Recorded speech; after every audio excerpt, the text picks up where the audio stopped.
I never planned on becoming anyone's boss, especially not William Shepard's. For 15 years, I poured my heart and soul into Shepard Technologies, working my way up from entry-level data analyst to senior director of operations. I was the first one in the office every morning and the last to leave each night. I sacrificed weekends, holidays, relationships, everything for that company, and I loved every minute of it. William Shepard wasn't just my boss, he was my mentor. In the early days, he'd pull me into strategy meetings I had no business attending, just so I could learn. "You've got something special, Grace," he'd tell me. "You understand systems like no one else." And I believed him. I trusted him completely. Before we jump back in, tell us where you're tuning in from, and if this story touches you, make sure you're subscribed, because tomorrow I've saved something extra special for you. That's what made his betrayal so devastating. It started when William's son Tyler joined the company. Fresh out of business school with an MBA from Harvard and an ego the size of Manhattan. At 32, Tyler Shepard had never worked a day in his life, but William installed him as the new vice president of innovation, creating the position specifically for him. Everyone knew it was just a fancy title that meant nothing, but no one dared say anything. William was fiercely protective of his only child. "Grace, I want you to show Tyler the ropes," William said one morning, his hand resting on his son's shoulder. "He's got fresh ideas, but he needs someone with your experience to guide him." I nodded professionally, even as Tyler's eyes traveled lazily down my body. I was 45 then, fit and confident in my tailored suit, but that look made, my skin crawl. Still, I smiled and offered my hand. "Welcome aboard, Tyler. I look forward to working with you." He gripped my hand too tightly, held it too long. "The pleasure's all mine, Grace." That first month was a nightmare. Tyler would call me at all hours with questions he could have easily answered himself. He'd show up at my office, perch on the edge of my desk, and loom over me while I worked. He'd find excuses to touch my shoulder, my arm, my back, always hovering, always pushing boundaries. "You know, Grace," he said one evening when we were alone in the conference room reviewing quarterly projections, "I've always had a thing for older women. They know what they want." I set down my pen deliberately, meeting his gaze. "What I want, Tyler, is to finish this work so I can go home. I'd appreciate it if you could keep our relationship professional." His smile never wavered. "Don't be like that. We both know you didn't get to where you are without being flexible." The implication hung in the air like poison. For a split second, I considered throwing my coffee in his face. Instead, I gathered my files and stood. "I've earned every promotion through hard work and results. If you're interested in learning how to do the same, I'll be happy to mentor you. Otherwise, I'll see you at tomorrow's meeting." I walked out with my head high, but my hands were shaking. It only got worse from there. Tyler began undermining me in meetings, dismissing my ideas, taking credit for my work. He started spreading rumors that I was difficult, uncooperative, resistant to innovation, that I felt threatened by his new ideas. Then came the campaign of humiliation. He'd interrupt my presentations with patronizing clarifications. He'd ask if I needed technical concepts explained in simpler terms. He'd send emails questioning my decisions and copy the entire executive team. I documented everything meticulously. Every inappropriate comment, every undermining action, every stolen idea. After 2 months of this treatment, I requested a private meeting with William. "I value Tyler's enthusiasm," I said carefully, "but I'm concerned about some of his behavior." I outlined the issues as diplomatically as possible, focusing on how they affected team dynamics and company performance rather than my personal discomfort. William listened, his face impassive. When I finished, he sighed and leaned back in his chair. "Grace, I think you're misinterpreting things. Tyler's just eager to prove himself. He speaks very highly of you, actually. Says you've been incredible, if a bit resistant to his fresh perspectives. William, with all due respect, that's not what's happening here. I think it is. His tone hardened slightly. Change is difficult, especially at your stage in your career. But Shepard Technologies needs to evolve, and Tyler represents our future. I need you to embrace that. My stage in my career. As if I were some dinosaur on the verge of extinction, not the woman who had helped build his company from the ground up. I understand change, I replied, keeping my voice steady. What I don't understand is being disrespected and undermined after 15 years of loyal service. No one's undermining you, Grace. He smiled, but it didn't reach his eyes. Why don't you take a couple of days off? Clear your head. When you come back, I'm sure you'll see things differently. I didn't take those days. Instead, I worked harder, determined to prove my value through results. 2 weeks later, our team landed the Morrison account, a $50 million deal I'd been cultivating for over a year. It should have been my crowning achievement. The celebration was held in the main conference room. Champagne flowed, executives patted each other on the back. I stood near the window, watching as William raised his glass. A toast, he announced, to the brilliant work of my son, Tyler, whose innovative approach sealed the deal with Morrison. This account will transform our company, and we have Tyler's fresh thinking to thank for it. The room erupted in applause while I stood frozen in disbelief. Tyler hadn't even attended the final meeting. He'd been golfing with his college friends while I closed the deal over a 7-hour negotiation. Tyler caught my eye across the room and raised his glass to me, a smirk playing at his lips. In that moment, I saw the truth with perfect clarity. No matter how hard I worked, no matter what I achieved, I would always be expendable. William would always choose his son over me, over truth, over fairness. I should have left then. Should have walked away with my dignity intact. Instead, I made the mistake of trying one more time to make William see reason. The next morning, I knocked on his office door with a detailed presentation of my contributions to the Morrison deal. Emails, meeting notes, client feedback, all meticulously documented. I'm not trying to take anything away from Tyler, I said after walking him through the evidence. I just need you to understand that this was a team effort and my contribution was significant. William didn't even look at the documents. Grace, this is beneath you. Are you really so insecure that you need to diminish my son's achievement? I expected better. This isn't about insecurity, I insisted. It's about recognition for work I've done, and it's about your resentment of Tyler. William's voice turned cold. He warned me you might react this way. Said you've been hostile since day one, threatened by someone younger with fresher ideas. I defended you, but now I'm seeing what he meant. The injustice of it burned like acid. That's not true. William, you know me better than that. I thought I did. He sighed heavily. Look, Grace, maybe it's time for you to consider whether Shepard Technologies is still the right place for you. Things are changing. We need people who can adapt, who can support our new direction. Our new direction being nepotism and workplace. Harassment. The words escaped before I could stop them. William's face darkened. That's enough. I won't sit here and listen to you attack my son because you're struggling to remain relevant. Relevant. There it was again. That implication that I was outdated, a relic, at 45. I've given this company 15 years of my life, I said quietly. I've made sacrifices you can't even imagine. All I'm asking for is basic professional respect. And all I'm asking is for you to be a team player. William stood, signaling the conversation was over. Take the weekend to think about whether you can do that.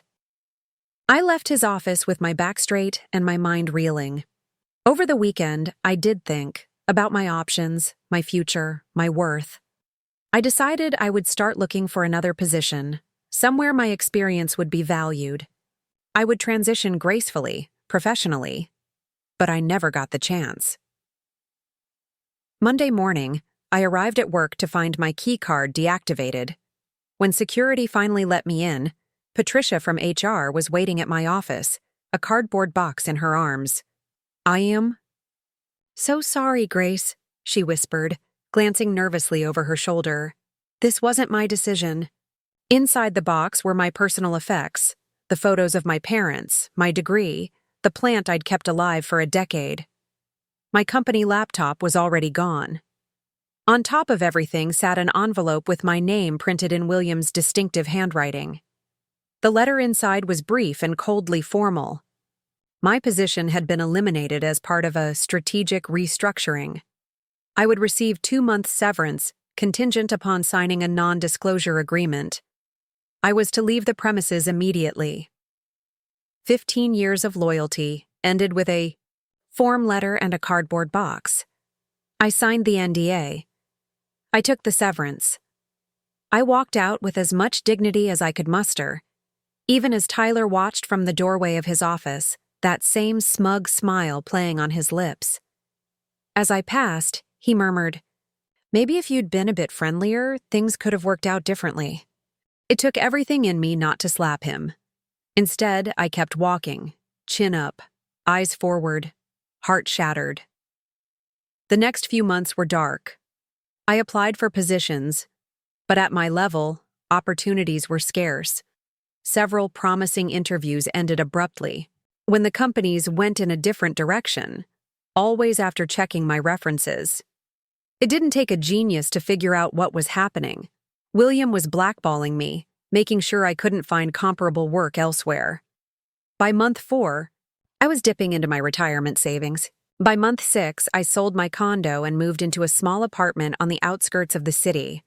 I took freelance consulting work, barely making enough to cover my bills. The isolation was almost worse than the financial strain.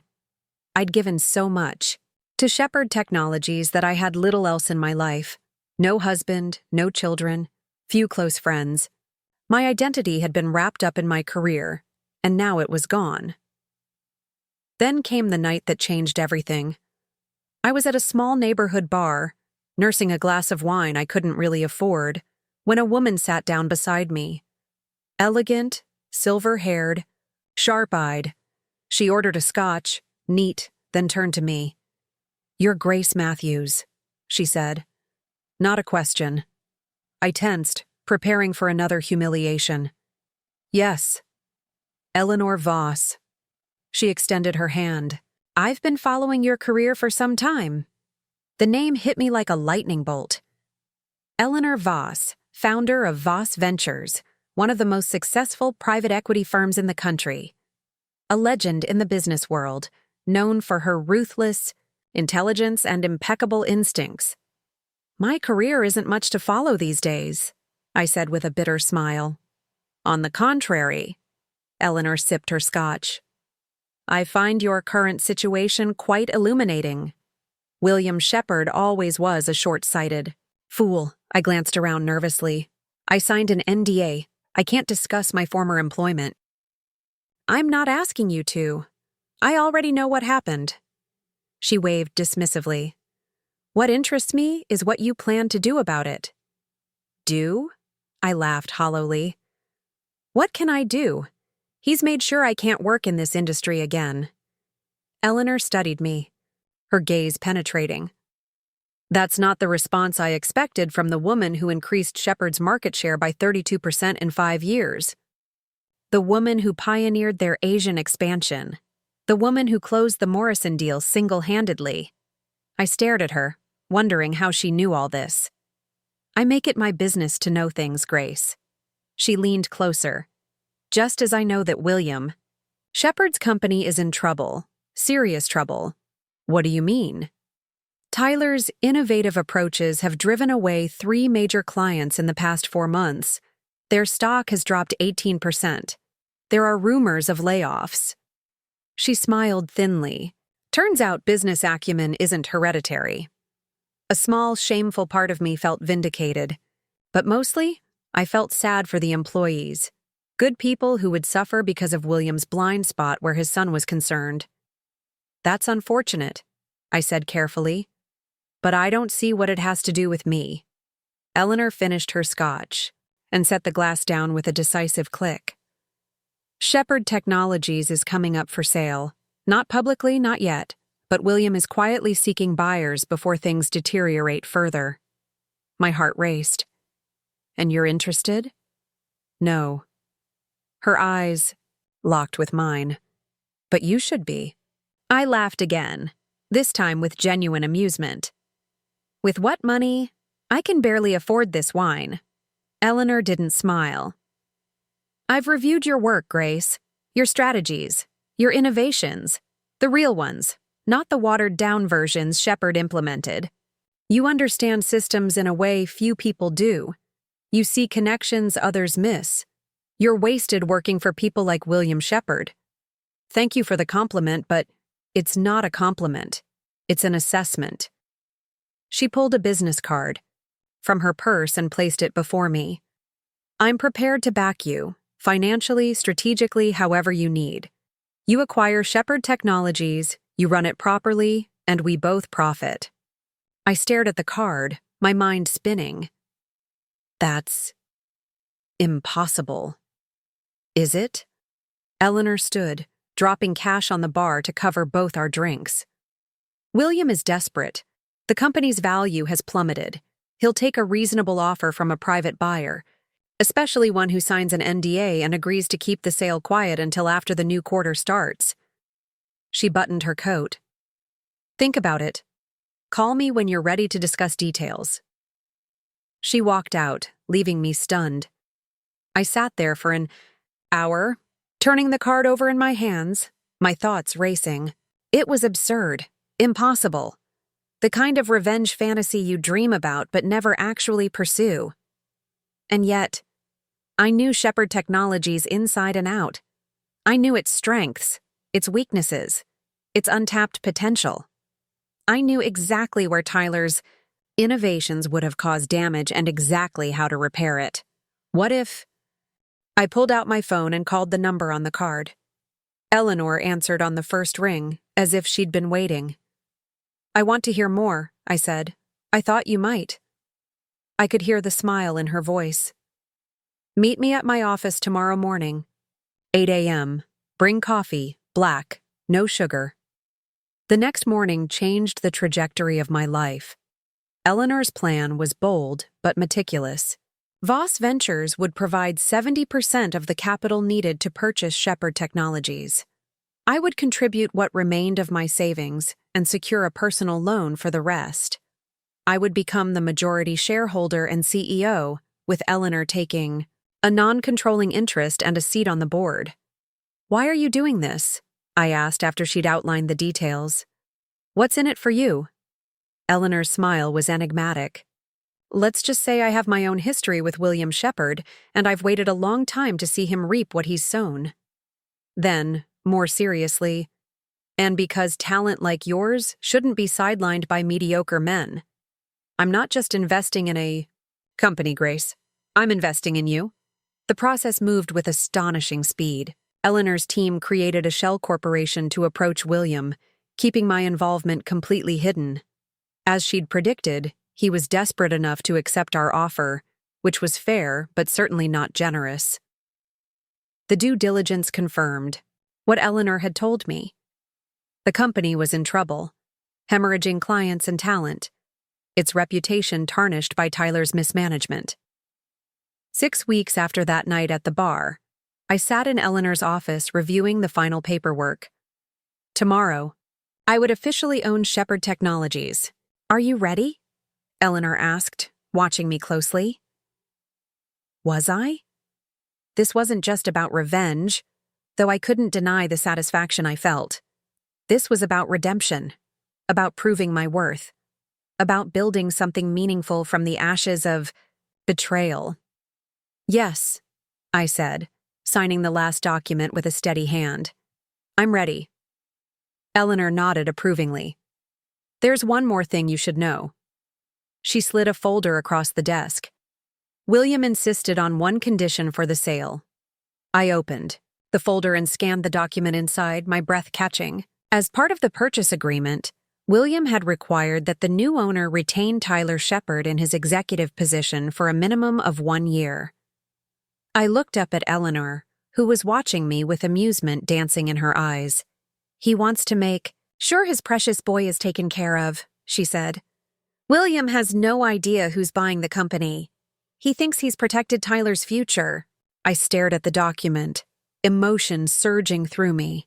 Anger, vindication, and something else. Something that felt dangerously like anticipation.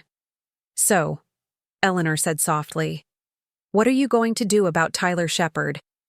I closed the folder slowly, a plan already forming in my mind. "I'm going to be the best boss he's ever had.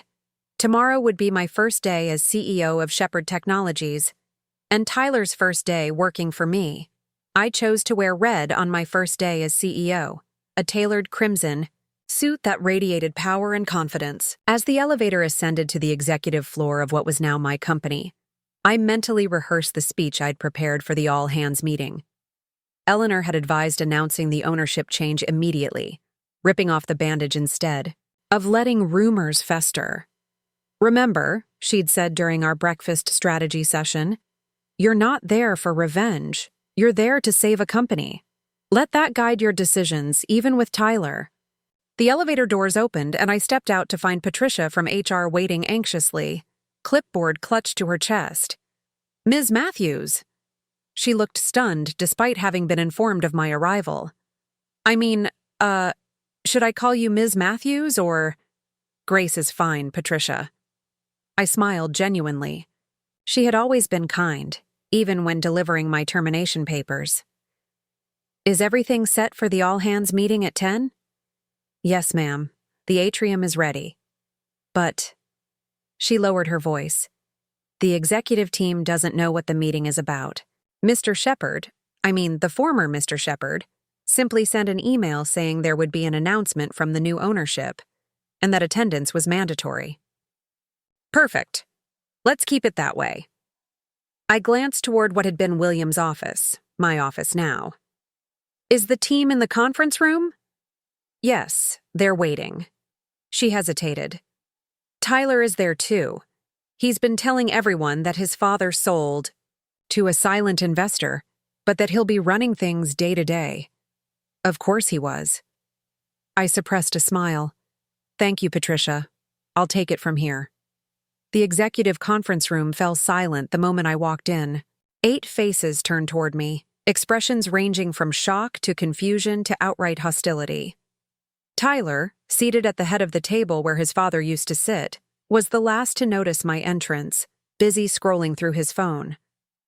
When he finally looked up, the color drained from his face. "What is she doing here?" he demanded, jumping to his feet. I moved calmly to the front of the room. "Good morning, everyone. For those who don't know me, I'm Grace Matthews, as of 9 a.m. this morning. I am the new CEO and majority owner of Shepard Technologies." The announcement landed like a bomb. Several executives exchanged glances. Marion from marketing actually gasped. Tyler's face had turned an alarming shade of purple. "That's impossible," he sputtered. "My father would never—" "Your father made a business decision," I interrupted smoothly. "Shepard Technologies needed new leadership, and I provided an attractive exit opportunity. The paperwork was finalized yesterday." I gestured to the empty chair beside Marcus, our CFO. "Please take your seat, Tyler. We have a lot to cover before the company-wide announcement." "I don't believe this," Tyler hissed. "This is some kind of sick joke." Marcus cleared his throat. "It's true, Tyler. I was involved in the final stages of the transaction. Ms. Matthews is now the majority shareholder and CEO." Tyler remained standing, fists clenched at his sides. "My father promised me—" "Your father ensured you would retain your position," I cut in, my voice firm but professional. "As per our agreement, you will continue as Vice President of Innovation for a minimum of 1 year. Now, please sit down so we can proceed." The room was so quiet you could hear the air conditioning hum. Tyler seemed caught between rage and disbelief. uncertain which emotion to lean into. Finally, he dropped heavily into the chair beside Marcus, as far from me as he could get. "Thank you," I said, addressing the entire room. "I understand this is unexpected. Change always is. But I believe in this company's potential, which is why I've invested in its future." I made eye contact with each executive in turn, including Tyler. Some of you know me from my previous time here. Some don't. But I want to make one thing clear. I'm here to stabilize this ship and set it back on course for growth. For the next 30 minutes, I outlined my immediate priorities, retaining key clients, especially those who had been wavering since Tyler's innovations had disrupted service quality, evaluating our product roadmap for strategic alignment, and rebuilding team morale after the recent turmoil. Most of the executives engaged cautiously but constructively. They knew the company had been struggling. They'd seen the numbers. Only Tyler remained silent, arms crossed, radiating hostility from the far end of the table. "Any questions before we address the company?" I asked as I concluded the executive briefing. Marion raised her hand tentatively. "What about the Dawson account? They've been threatening to pull their business since the latest software update." Tyler immediately jumped in. "The Dawson account is fine. I spoke with Jim last week. He's completely on board with the changes." I held Marion's gaze. "What's your assessment of the situation?" She glanced nervously at Tyler before answering. "Honestly, they're furious. The update crashed their entire inventory system. They've been running on a backup for 3 weeks, and they're considering legal action for business interruption." Tyler's face darkened. "That's completely—" "Thank you, Marion," I interrupted. "Please schedule an emergency meeting with the Dawson team for this afternoon. I'll attend personally." I looked around the room. "I expect complete transparency from all of you. No sugarcoating, no hiding problems. We can only fix what we acknowledge." The executives nodded, some with visible relief. They'd been operating in a culture of fear and facade, where bringing problems to light was seen as failure rather than an opportunity to improve. "Now," I said, glancing at my watch, "it's time to introduce myself to the rest of the company. I would appreciate the executive team standing with me as a show of unity." They filed out of the conference room, Tyler lagging behind. As he passed me, he stopped, his voice low enough that only I could hear. "Enjoy it while it lasts," he hissed. "You have no idea what you've gotten yourself into." I met his gaze calmly. "On the contrary, Tyler, I know exactly what I'm doing. I look forward to working with you, assuming you can meet the performance expectations I'll be setting." His eyes narrowed. "My father will hear about this." "I'm sure he will," I replied evenly. "In fact, I'm having dinner with him tonight to discuss the transition. Shall I give him your regards?" I didn't wait for his response, simply walked past him toward the atrium where hundreds of employees were gathering, uncertain of their future. They deserved a leader who would be honest with them, who would value their contributions, who would put the company's health above personal ego. The all-hands meeting went better than I could have hoped. I was direct about the challenges we faced but optimistic about our path forward. I promised transparency, respect, and a merit-based culture. When I opened the floor for questions, they came fast and fearless, about job security, about our strategic direction, about what had gone wrong and how we would fix it. I answered each one honestly, even when the truth was uncomfortable. By the end, I could feel a tentative hope rippling through the crowd. These people hadn't given up on Shepard Technologies. They'd just been waiting for leadership worthy of their loyalty. As the meeting dispersed, I caught sight of Tyler slipping away, phone pressed to his ear. No doubt calling his father to complain. Let him. William had no power here anymore. The rest of that first day passed in a blur of meetings, each one revealing a new crisis needing attention. The company was in worse shape than even Eleanor's due diligence had uncovered. Client relationships had deteriorated, key talent had been leaving in droves, and morale was at rock bottom. Tyler's innovations had been implemented without proper testing, creating cascading failures throughout our systems. By the time I sat down for dinner with William Shepard that evening, I had a much clearer picture of the mess I'd inherited and the challenge ahead. William was waiting at our usual table at Adeline's, the upscale restaurant where we'd celebrated countless company milestones. He looked older, tired in a way I hadn't noticed before. When he saw me approach, his expression cycled rapidly from surprise to anger to resignation. "So it was you all along," he said, as I sat down across from him. I should have known. "Hello, William." I signaled the waiter for a glass of wine. "Thank you for meeting me." "Did I have a choice? You own my company now." "Your former company," I corrected gently. "And yes, you had a choice. You always have choices. Just as you chose to fire me without cause after 15 years of loyal service." He had the grace to look uncomfortable. Business decisions are rarely personal, Grace. And yet the consequences always are. I met his gaze steadily. "But I didn't ask you here to rehash the past.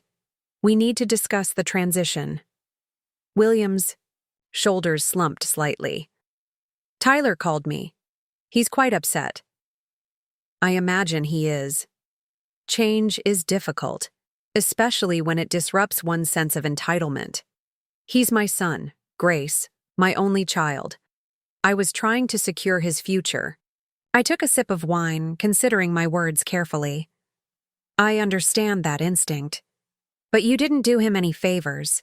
The company is in serious trouble, largely due to his mismanagement and your unwillingness to hold him accountable."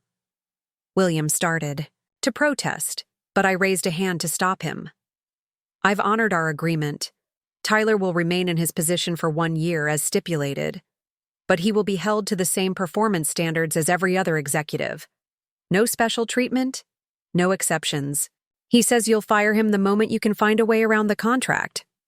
"I have no intention of breaking our agreement." I leaned forward. "But I won't lie to you, William. If Tyler can't or won't do the job properly, he'll be moved to a role where he can't cause further damage until his contract expires." William frowned, swirling the scotch in his glass. "What exactly do you want from me?" "Your cooperation. A clean break. No undermining me with clients or industry contacts. No encouraging Tyler's worst instincts." I pulled a folder from my bag and slid it across the table. "And your signature on these final transition documents." He glanced at the folder, but didn't open it. "And if I refuse?" "You won't," I said simply. "Because despite everything, I know you care about the company you built. You want it to succeed, even if you're no longer at the helm. And deep down, you know I'm the best chance it has." For a long moment, William just stared at me, this woman he had once mentored and then discarded. I wondered what he saw now, the loyal employee he'd betrayed, or the determined CEO who had outmaneuvered him. Finally, he opened the folder and began reading the documents inside. The terms were fair, generous even. A clean exit, a respectful, public statement about his decision to sell and pursue other interests, a consultancy clause should we need his expertise during the transition. "You're not what I expected, Grace," he said finally, signing the last page. "What did you expect?" "Vindictiveness, gloating." He passed the folder back to me. "I would have, in your position. That's the difference between us," I replied, tucking the folder away. "I'm not here for revenge. I'm here because I believe in what Shepard Technologies can be, what it should have been all along." William nodded slowly. "And Tyler? What are your plans for him, really?" I considered how to answer, then decided on the truth. "That's entirely up to Tyler. If he's willing to learn, to actually earn his place rather than expecting it as a birthright, then he has a future at the company. If not," I shrugged, "he'll face the natural consequences of his choices, just like anyone else. He's not a bad kid, Grace. Just entitled. I did that to him. Then perhaps this is his opportunity to become something more. I finished my wine and stood. Thank you for dinner, William, and for building a company worth saving. As I turned to leave, he called after me softly. Grace, take care of my people. I paused, looking back at him. They're my people now, and yes, I will. The next morning, I arrived at the office to find Tyler waiting outside my door, his usual arrogance replaced by something more calculated. He straightened when he saw me approach. We need to talk, he said. I unlocked my office and gestured for him to enter. I have 15 minutes before my first meeting. What can I do for you? He closed the door behind us, then turned to face me. I want to propose a truce. A truce, I repeated, setting my bag down and taking a seat behind my desk. I wasn't aware. We were at war. Don't play games, Grace. We both know why you bought this company. I raised an eyebrow.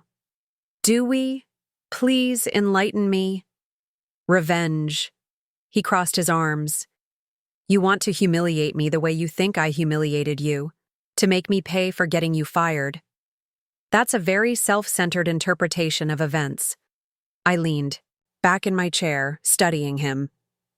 Have you considered that I bought this company because I spent 15 years building it, because I believe in its potential, and because I saw an opportunity when your leadership drove it into the ground? He flinched, just slightly, but enough for me to notice. Good. At least he was aware of his failures, even if he wouldn't admit them. Whatever your reasons, he continued, the fact is, we're stuck with each other for the next year. So, I'm proposing we find a way to coexist professionally. I couldn't agree more. In fact, that's exactly what I said to your father last night. I folded my hands on the desk. So, what does this truce look like to you? Tyler shifted uncomfortably. I stay out of your way. You stay out of mine. I'll handle my department. You handle the rest of the company. No interference, no micromanaging. I almost laughed. After all his undermining, all his sabotage, he honestly thought he deserved autonomy? That's not how this works, Tyler. You report to me now. Your department operates under my direction, as part of a cohesive company strategy. I kept my tone, neutral, matter of fact. If that's unacceptable to you, I understand. The contract requires that I employ you. It doesn't specify in what capacity. His confident facade cracked, revealing a flash of panic beneath. You can't demote me. I can reassign you to any position within the company as long as I maintain your salary and benefits. I smiled slightly. How do you feel about database management? I hear our systems need a complete overhaul after the last round of innovations. Tyler's face flushed. You wouldn't dare. I'd prefer not to, I said honestly. Despite our history, I believe you have potential.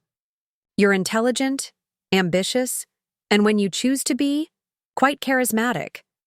Those qualities could be valuable to this company if properly directed. Confusion flickered across his features. This wasn't the confrontation he'd been expecting. What exactly are you saying? I'm saying that your future here depends entirely on your choices, starting now. I stood, indicating our time was almost up. You can continue as you have been, entitled, resistant, undermining, and find yourself in an increasingly restricted role. Or you can approach this as an opportunity to genuinely learn the business from someone who knows it inside and out. You. Expect me to be your protégé? He scoffed, but there was a note of uncertainty in his voice. I expect you to be a professional, to take responsibility for your department's failures and work to correct them, to contribute constructively to the company's recovery. I moved toward the door. The choice is yours, Tyler, but I suggest you make it quickly. We have a lot of damage to repair, and I won't wait long for you to decide which side of that effort you want to be on. As I opened the door, he remained standing in the middle of my office, his expression caught between defiance and confusion. He had expected me to fire him, to humiliate him, to seek petty revenge, My offer of a legitimate chance had completely upended his narrative. "Think about it," I said. "My first executive leadership meeting is tomorrow morning at 8. Your attendance will tell me everything I need to know about your decision." I left him there, heading to my meeting with the Dawson account team. We had a client to save, a company to rebuild, and a point to prove. Not just to Tyler, but to everyone who had ever underestimated me. This was day 2. The real work was just beginning. 15 a.m., and Tyler's chair remained conspicuously empty. The executive leadership meeting had started 15 minutes ago, and his absence spoke volumes. I kept my expression neutral as I continued reviewing the quarterly projections with the team, but inside, disappointment mingled with resolve. I'd offered him a path forward, he'd chosen differently. "Let's move on to the Dawson account recovery plan," I said, nodding to Marion. Just as she pulled up her presentation, the conference room door swung open. Tyler stood in the doorway, slightly breathless, his usually immaculate appearance showing signs of haste, tie slightly askew, hair not quite perfectly styled. "Sorry." "I'm late," he said, sliding into his seat. "Traffic was a nightmare." I paused, studying him. This wasn't the rebellious absence I'd anticipated. This was something else. "We're discussing the Dawson recovery," I said evenly. "Marion, please continue." As Marion walked through her strategy for rebuilding the relationship with our once loyal client, I noticed Tyler taking actual notes. Not performative scribbling, but focused, thoughtful documentation. When Marion finished, he raised his hand. "I'd like to add something, if I may." I nodded, curious where this was going. Tyler cleared his throat. "I've reviewed the update that caused their system crash. The issue stems from something I pushed through without adequate testing." A ripple of surprise went through the room. Tyler Shepard, acknowledging a mistake. "I've worked with the development team overnight to create a patch that should stabilize their system immediately while we build a proper fix." He slid a folder across the table to Marion. "The technical documentation is all here. I'm not suggesting this solves the underlying issue of trust, but it might give your team something concrete to offer during today's meeting." The room fell silent. Everyone looked from Tyler to me, waiting for my reaction. "Thank you, Tyler," I said, keeping my voice professional despite my surprise. "Marion, please review this with the technical team before your meeting. If it checks out, it could be a significant gesture of good faith." The meeting continued, but I found myself watching Tyler with new interest. He participated constructively, owned the problems in his division without deflection, and even supported Raj from product development when he proposed rolling back several of Tyler's most disruptive innovations. When the meeting ended, the executives filed out, Tyler lingering behind. Once we were alone, he approached my end of the conference table. "I made my choice," he said simply. I gathered my papers, taking my time before looking up at him. "So it seems. May I ask what influenced your decision?" He hesitated, uncharacteristically thoughtful. "After our conversation, I called my father. This wasn't what I'd expected." "Oh?" I was angry. I wanted him to tell me you couldn't do this, that he'd fix it somehow. A self-deprecating smile briefly crossed his face. Instead, he told me something I didn't know, about how you closed the Morrison account. So William had finally acknowledged the truth. Interesting. He said you worked on that deal for over a year, that you flew to Chicago 3 times on your own dime when the travel budget was cut, that you learned Mandarin just to impress their new CEO. Tyler shook his head. He said you earned that win more than anyone he'd ever seen, and that he gave me credit for it anyway. I kept my expression neutral, refusing to be drawn into old resentments. Your father and I have settled our accounts, Tyler. My interest now is in the future of this company. I understand that. But here's the thing. I want a future in this company too. He met my gaze directly for perhaps the first time without a hint of condescension or entitlement. I'm not asking for special treatment. I'm asking for a chance to earn my place. Really earn it this time. I studied him, searching for signs of manipulation or insincerity. What I saw instead was something I recognized from my own journey: pride, struggling against humility, arrogance giving way to the uncomfortable first stages of growth. That patch for the Dawson system, you really worked through the night on it? He nodded. With Arav and May from development. They, weren't exactly thrilled to be stuck with me after hours, but once they realized I was actually listening. To them, he shrugged. Turns out our developers know what they're doing when I get out of their way. I almost smiled. Progress, however small, was still progress. All right, Tyler, I meant what I said yesterday. You have potential. If you're genuinely committed to earning your position, I'm willing to give you that opportunity. I stood, gathering my materials. But understand this. One demonstration of good faith doesn't erase a pattern of behavior. Trust is rebuilt consistently over time, not in a single grand gesture. I understand. Do you? Because rebuilding trust with this team, with our clients, with me, it's going to be hard. Often. Thankless work? He straightened, something like determination settling over his features. I'm ready. I nodded, not quite believing him, but willing to let actions prove or disprove his commitment. The Dawson meeting is at 11. I want you there, alongside. Marion, you pushed the update that crashed their system. You should be part of making it right. His expression flickered briefly, fear, resistance, but he nodded. I'll be there. The Dawson meeting was as tense as expected.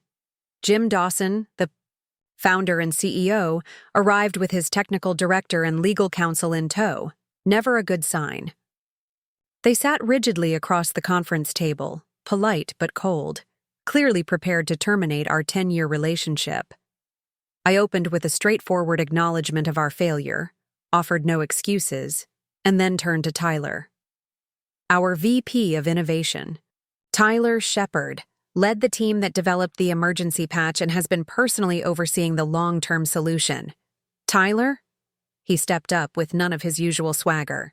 Instead, he spoke with frank professionalism, explaining the technical issue, demonstrating the patch, and outlining the comprehensive fix in development. When Jim's technical director asked pointed questions, Tyler answered directly without defensiveness. The truth is, Mr. Dawson, Tyler said in conclusion, this failure happened on my watch. I pushed innovation at the expense of stability, and your company paid the price. That's not how we do business anymore. Jim Dawson raised an eyebrow, looking between Tyler and me with new interest.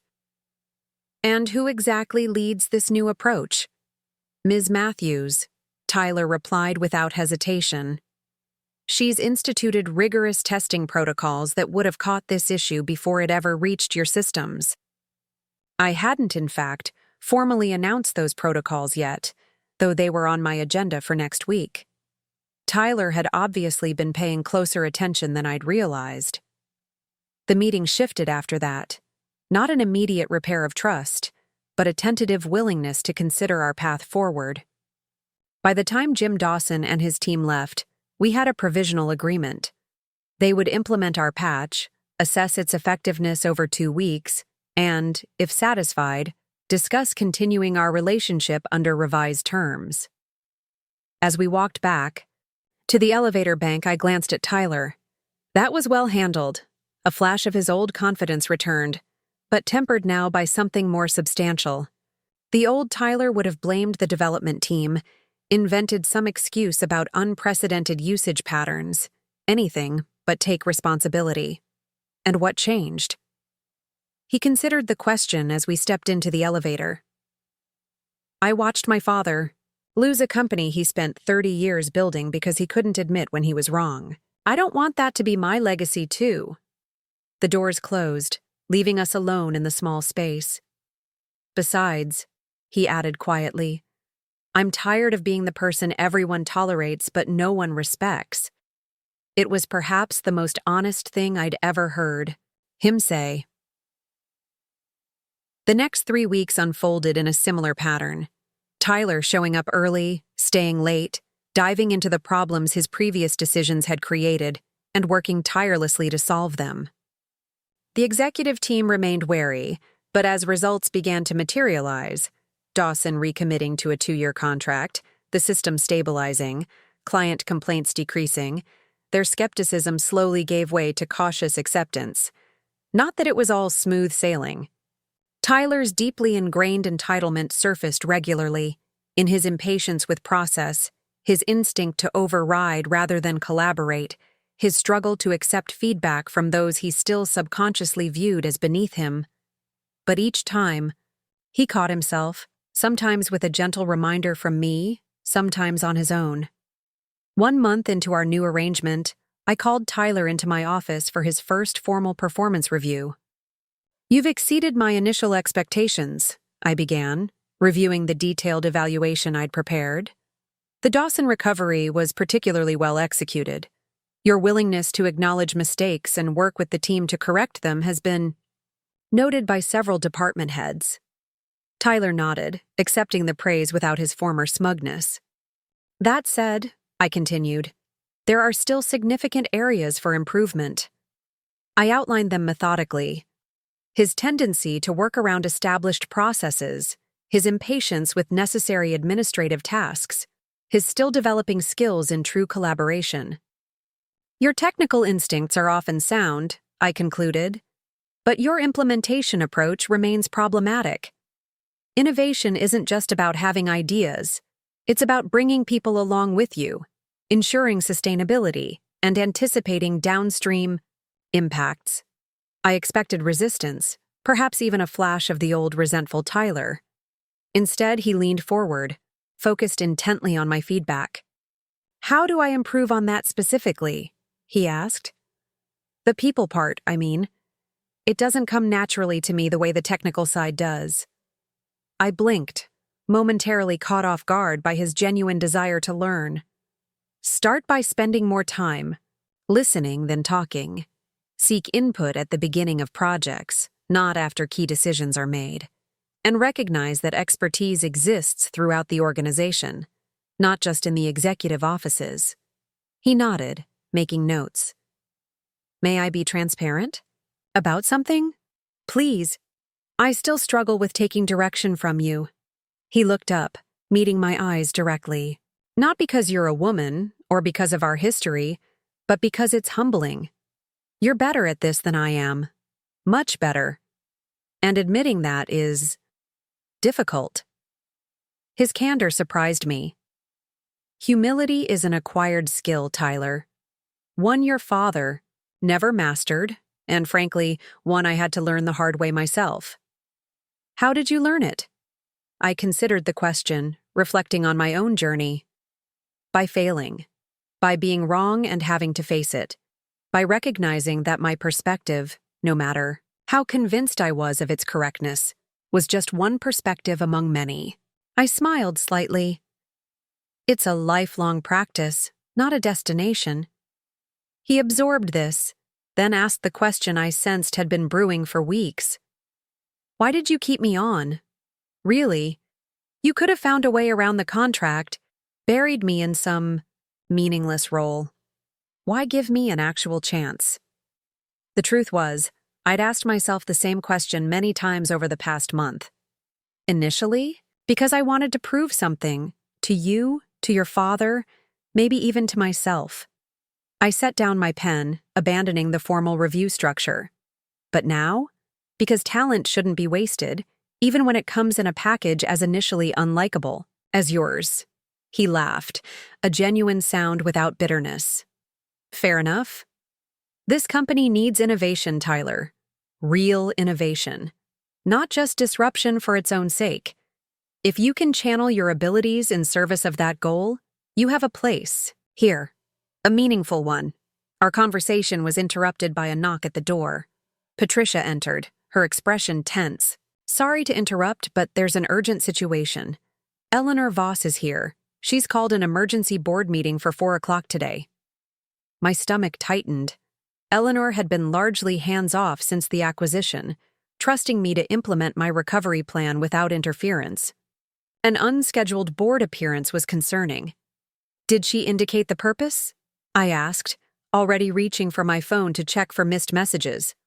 No, but she's brought her legal team. Patricia glanced nervously at Tyler, clearly uncertain whether to speak freely in front of him. It's all right, Patricia. Thank you for letting me know. Please confirm the conference room is available and notify the other board members. After she left, Tyler stood. I should go. Wait. A thought occurred to me. How well do you know Eleanor Voss? We've met at industry events. She and my father have history. What kind of history? Tyler shifted uncomfortably. I don't know the details, just that they were business partners once decades ago. It ended badly. My father never talks about it. This was new information and potentially significant. I'd assumed Eleanor's interest in helping me acquire Shepard Technologies stemmed primarily from seeing an investment opportunity and perhaps a general dislike of William. But a former partnership gone sour suggested deeper currents. I'd like you to attend the board meeting with me, I decided. His eyebrows rose in surprise. Are you sure that's appropriate? I'm not a board member. No, but you're our VP of Innovation, and if this involves some sort of challenge to our current direction, your perspective on our technical recovery could be valuable. The real reason was more instinctive than strategic. Something about Eleanor's sudden appearance with legal representation set off warning bells. Having Tyler, William's son, in the room might provide useful leverage, or at the very least, additional insight. At 4 p.m. sharp, I entered the boardroom with Tyler close behind. Eleanor sat at the head of the table, elegant and imposing as ever, flanked by two sharp-suited attorneys. Our other board members, Marcus, who had stayed on as CFO, Josephine Chen, our largest client, and Robert Washington, a tech industry veteran I'd recruited, were already seated, expressions ranging from curious to concerned. Eleanor's eyebrows lifted slightly at the sight of Tyler, but she made no comment on his presence. Thank you all for accommodating this unscheduled meeting, she began smoothly. I apologize for the short notice, but circumstances have developed that require immediate attention. She nodded to one of her attorneys, who distributed folders to each person at the table, including Tyler. What's this about, Eleanor? I asked, not opening my folder yet. We've received an acquisition offer for Shepard Technologies. She tapped, her manicured nails on the polished table surface. A very generous one, from Meridian Global. Meridian Global, one of our largest competitors, known for acquiring smaller tech companies, stripping them for parts, and eliminating the competition.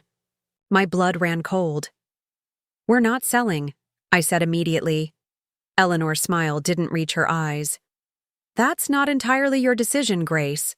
As you know, while you hold majority voting shares, significant transactions require board approval. I glanced at the other board members. Marcus looked troubled, Josephine concerned, Robert inscrutable. Why would we even consider this? I asked, finally opening the folder. The number on the first page made me blink. It was nearly double what we'd paid for the company just months ago, an absurd premium that made no business sense unless they're not buying the company, I realized aloud. They're buying our client list and our patents. They want to dismantle us. They're offering a significant return on our investment in a very short time frame, Eleanor countered. The board has a fiduciary responsibility to consider it. I looked at her, really looked at her, seeing beyond the mentor facade to the calculating investor beneath. This was always your plan, wasn't it? Buy low through me, sell high to Meridian. You never cared about rebuilding this company. Eleanor didn't deny it. Business is business, Grace. You've done an admirable job stabilizing Shepard Technologies, making it an attractive acquisition target much sooner than I anticipated. And what happens to our employees? Our clients who trust us? She waved a Dismissive hand. Meridian will retain key technical talent. As for the rest, change is an inevitable part of business evolution. No. I set the folder down firmly.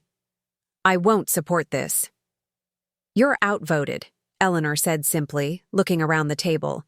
Marcus has already indicated his support, given the financial upside. With my vote as well, that's a majority. I turned to Marcus, betrayal stinging. Is that true? He couldn't meet my eyes. The numbers make sense, Grace. We'd be foolish to refuse. What about our people? What about everything we've been working toward? It's not personal. It's business, he echoed Eleanor's sentiment. Actually, Tyler spoke up for the first time, I think you'll find the voting math is a bit more complicated than that. Every head turned toward him. Eleanor's eyes narrowed. You're not a board member, Mr. Shepard. Your opinion isn't relevant to this discussion. No, but my shares are. Tyler slid a document across the table. As of yesterday, I own 15% of Shepard Technologies. Shock rippled through the room. I stared at him, as surprised as everyone else. How is that possible? My father's golden parachute included a significant share option, which he transferred to me yesterday. Tyler smiled thinly at Eleanor. He suggested it might come in handy, given his history with Ms. Voss. Eleanor's composed facade cracked slightly.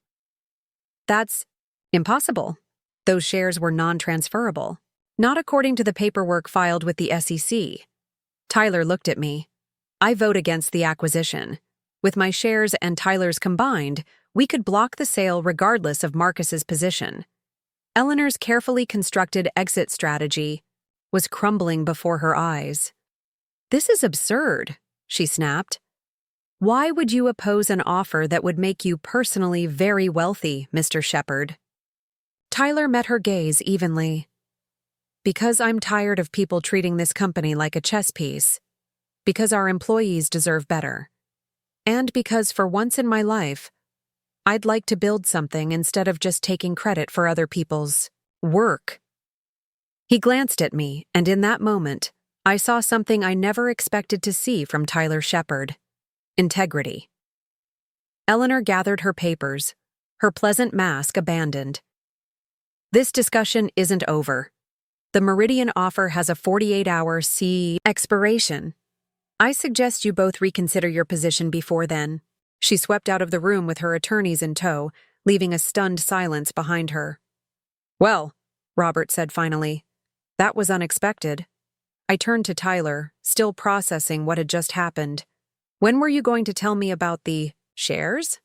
I just found out myself yesterday. My father called to warn me that Eleanor might try something like this. He shrugged. Apparently, she did the same thing to him 30 years ago. Helped fund his company, then tried to sell it out, from under him when a better offer came along. The pieces clicked into place. Eleanor's interest in me, her eagerness to back my acquisition of Shepard Technologies, it had never been about believing in my leadership. It had been about using me to orchestrate her delayed revenge against William. So now what? Marcus asked, looking uncomfortably between Tyler and me. Now, I said, standing up.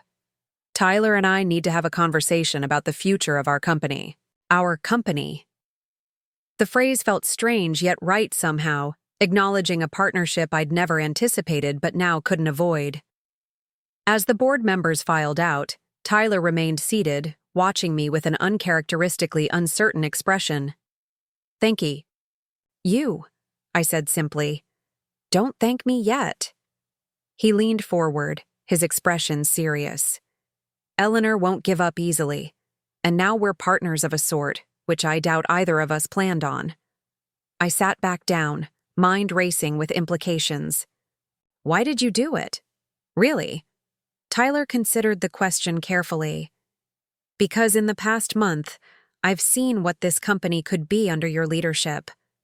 And for the first time, I actually want to be part of building something worthwhile, not just living off my father's name. He paused, a flash of his old wry humor returning. Besides, the look on Eleanor's face was worth every penny of my trust fund. Despite everything, I found myself smiling. We had just narrowly avoided disaster, formed an unlikely alliance, and now faced a determined opponent with significant resources and influence. "So," Tyler said, "what's our next move, boss?"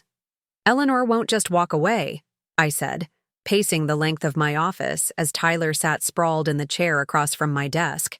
It was nearly midnight, but neither of us had been willing to leave the building with the threat of Meridian's acquisition looming over us. She has too much at stake financially. And now, personally. Tyler nodded, loosening his tie. "My father says she holds grudges like other people collect art, meticulously, expensively, and forever. She's been waiting 30 years to exact her revenge on him. This is just the opening move." I paused by the window, gazing out at the city lights. What exactly happened between them? The complete version, not the sanitized one. Tyler sighed, running a hand through his hair. They were business partners in the early days, co-founders of what would have been the predecessor to Shepard Technologies. They had complementary skills. She had the money and connections. He had the technical vision. But according to my father, Eleanor wanted to sell to a larger company almost immediately, cash out for a quick profit. He refused, believing they were building something with long-term potential. "So they reached an impasse," I prompted. "More than that. My father claims she sabotaged a major client presentation, deliberately tanking their chances at a breakthrough contract to force his hand. When that didn't work, she allegedly leaked proprietary code to a competitor." Tyler's expression darkened. My father had to start over from scratch. It took him years to rebuild, to create what eventually became Shepard Technologies. The story filled in crucial gaps in my understanding of Eleanor's motives. This wasn't just about a profitable exit. It was about finally completing the destruction she'd begun 3 decades ago. "We need to assume she's already planning her next approach," I said. "She'll find another lever to push, another pressure point to exploit." "Like Marcus," Tyler suggested. "She's got him convinced selling is the right move. We should expect him to continue advocating for the Meridian deal." I nodded grimly. "And we need to prepare for the possibility that she'll approach other shareholders, try to chip away at our controlling position." "That's unlikely to work," Tyler said confidently. "Between your shares and mine, we control over 65%. Even if she flipped every other shareholder, she couldn't override us. Unless she finds a way to devalue the company so severely that we have no choice but to sell," I countered. "She has connections throughout the industry. What if she starts spreading rumors about our stability, our leadership, our product roadmap?" Tyler's expression grew serious. "Then we need to act first. Establish such rock-solid confidence in our key direction that any rumors she spreads look like obvious sabotage." He was right. The best defense would be a powerful, proactive demonstration of our strength and vision. But with only 48 hours before Meridian's offer expired, triggering what would undoubtedly be Eleanor's next move, we needed to act quickly. "I have an idea," I said slowly, the pieces of a strategy coming together in my mind. "But it's aggressive, potentially risky." Tyler leaned forward. "I'm listening. What if, instead of just defending against Meridian's offer, we announced our own acquisition initiative?" I began pacing again, energy flowing as the plan crystallized. "Meridian wants our client list and patents. But what if we move to acquire Tech Dynamics?" Tyler's eyebrows shot up. "Jim Dawson's new startup? The one he launched alongside his main business?" "Exactly. They have cutting-edge AI technology that would complement our existing systems perfectly. Their client base is small but growing, primarily in sectors we've been wanting to expand into. But they're not for sale," Tyler pointed out. "Dawson started Tech Dynamics specifically to develop technology he couldn't pursue within the constraints of his larger company. He might be receptive to the right offer, one that gave him capital to accelerate his vision while maintaining significant control over the technical direction." I stopped pacing, turning to face Tyler directly. Think about it. If we announced our intention to acquire Tech Dynamics, it would completely reframe the narrative around Shepard Technologies. Instead of being seen as acquisition bait, we'd be perceived as a company on the offensive, expanding strategically. Tyler considered this, his expression shifting from skepticism to intrigue. Meridian would look like they were trying to derail our growth strategy rather than rescuing a struggling company. He nodded slowly. It's bold. Jim Dawson would need a compelling offer, though. What were you thinking? A cash and stock deal. We value Tech Dynamics at a premium over its current market valuation, with Dawson receiving both immediate capital and a significant equity stake in our combined entity. Giving him a vested interest in our long-term success rather than a one-time payout, Tyler mused. He'd essentially become our ally against Eleanor. Exactly. And with Dawson on board, Meridian's offer looks less attractive to other shareholders. We'd be positioning ourselves for growth rather than liquidation. Tyler stood up, energy renewing despite the late hour. We need to move fast. Draft the proposal tonight, approach Dawson first thing tomorrow, and if he's receptive, announce our intent before Meridian's deadline expires. You think we can pull this together that quickly? We have to. Tyler's expression was determined. I'll call the valuation team right now, get them working through the night on the numbers. You focus on the strategic rationale and integration plan. We'll reconvene at 6 a.m. to finalize everything before meeting with Dawson. I nodded, surprised and impressed by his initiative. All right, let's do this. We worked through the night, fueled by determination and far too much coffee. By dawn, we had crafted a comprehensive acquisition proposal that was aggressive yet sensible, bold but grounded in sound business logic. The valuation team had produced numbers that honored Tech Dynamics' potential while remaining within our financial capabilities. Our legal team had drafted preliminary terms that protected both parties' interests. At precisely 7:30 a.m., I called Jim Dawson personally. Jim, it's Grace Matthews. I apologize for the early hour, but I have a proposal I'd like to discuss with you in person, today, if possible. There was a pause, then. Does this have anything to do with the rumors that Meridian is looking to acquire Shepard Technologies? News traveled fast in our industry. Related, but not in the way you might think. I'd prefer to explain in person. Jim agreed to meet us at his office at 9 a.m. 2 hours later, Tyler and I sat across from him, outlining our vision for a strategic combination of our companies. This is unexpected, Jim said when we finished our presentation, leaning back in his chair. I've been approached by potential acquirers before, but never like this, never with such urgency. We believe this opportunity has significant time sensitivity, I acknowledged, but that doesn't diminish its strategic merit. Jim studied me thoughtfully. Let's be candid, Grace. Is Eleanor Voss pushing for a sale to Meridian? I hesitated, weighing how much to reveal. Yes, Tyler answered for me. She sees an opportunity for a quick profit. We see an opportunity to build something more valuable over the long term. Jim nodded slowly. I've had my own dealings with Eleanor over the years. She's brilliant, but her time horizon is always shorter than the one required for true innovation. He tapped his fingers on the proposal document. This valuation is aggressive. It reflects our belief in Tech Dynamics' potential, I said. And your need for a decisive counter-move against Meridian, Jim added with a knowing smile. Don't misunderstand. I appreciate candor, and I appreciate bold thinking.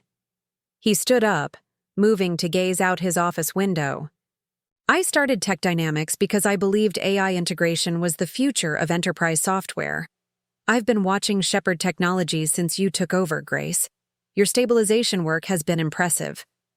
Thank you. But stabilization alone isn't enough. Not in this industry. He turned back to face us. What's your real vision? Not the one in this proposal. Your real vision for what the combined company could become. Tyler and I exchanged glances. This was the crucial moment. The difference between a transactional response to Eleanor's threat and a genuine strategic opportunity. Integration that disappears, Tyler said suddenly. AI that enhances systems so seamlessly, users don't even realize it's there. Your learning algorithms combined with our enterprise architecture could create adaptive systems that anticipate needs rather than just responding to commands. Jim's expression sharpened with interest. Go on. Tyler stood, animated by genuine enthusiasm. The problem with most enterprise software is that it forces humans to think like machines. Input processing output, rigid workflows, structured data. But what if we flipped that paradigm? What if we built systems that think like humans? Contextual, intuitive, adaptive. I watched with growing respect as Tyler outlined a technical vision more sophisticated and thoughtful than anything I'd heard from him before. This wasn't the superficial innovation he'd pushed in his early days. This was considered meaningful. Work built on a deep understanding of both technology and human behavior. Jim Dawson was listening intently, occasionally interjecting with questions or refinements. The conversation evolved from a negotiation into a collaborative exploration of possibilities. You've clearly given this serious thought, Jim said finally, returning to his seat. Much more than I would have expected for an overnight proposal. Tyler's been developing these concepts for some time, I explained, giving credit where it was due.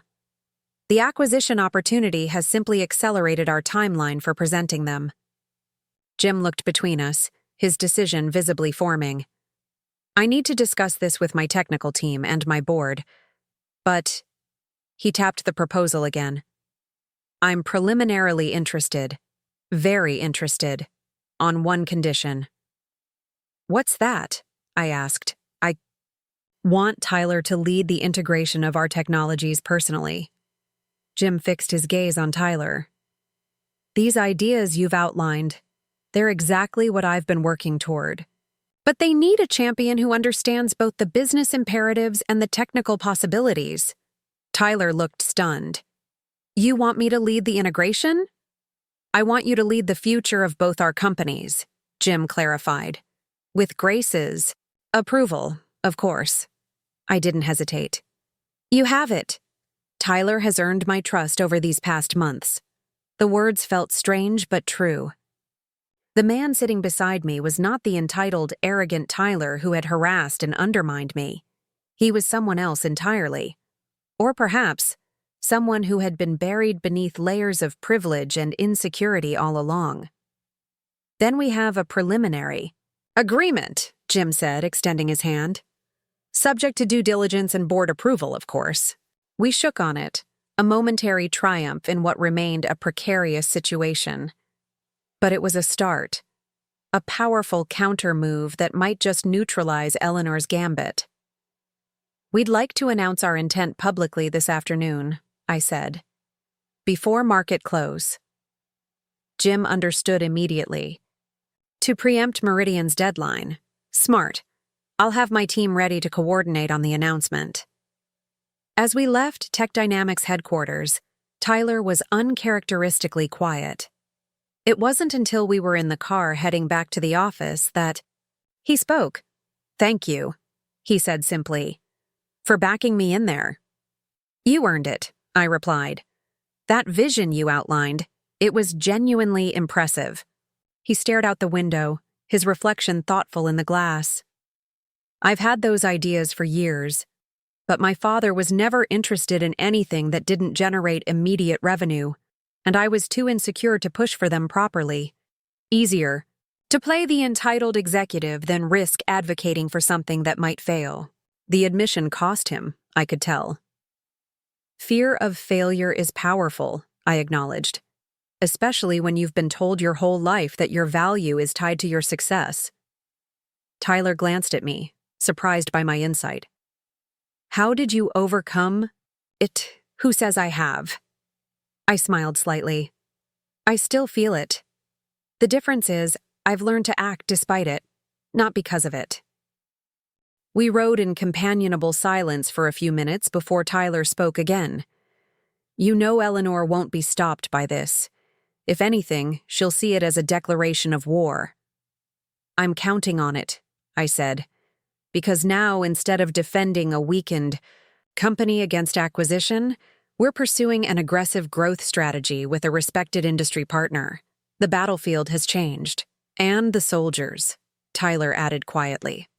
"I'm with you on this, Grace. All the way." The sincerity in his voice was unmistakable. Whatever his initial reasons for aligning with me against Eleanor, he was now fully committed to our shared vision. Back at the office, we gathered the executive team to prepare for the announcement. Marcus looked shell-shocked when we outlined the Tech Dynamics acquisition plan. "This is incredibly risky," he protested. "We're still stabilizing from the turbulence of the past year.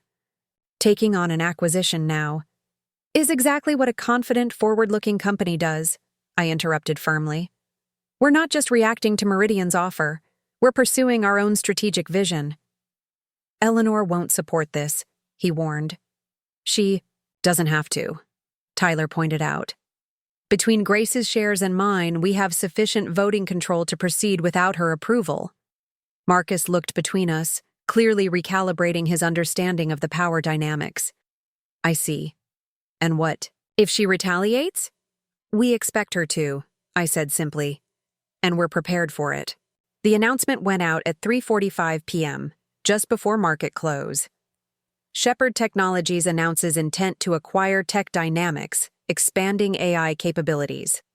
The press release outlined our vision for AI-integrated enterprise solutions and highlighted the leadership roles both Jim Dawson and Tyler Shepard would play in the combined entity.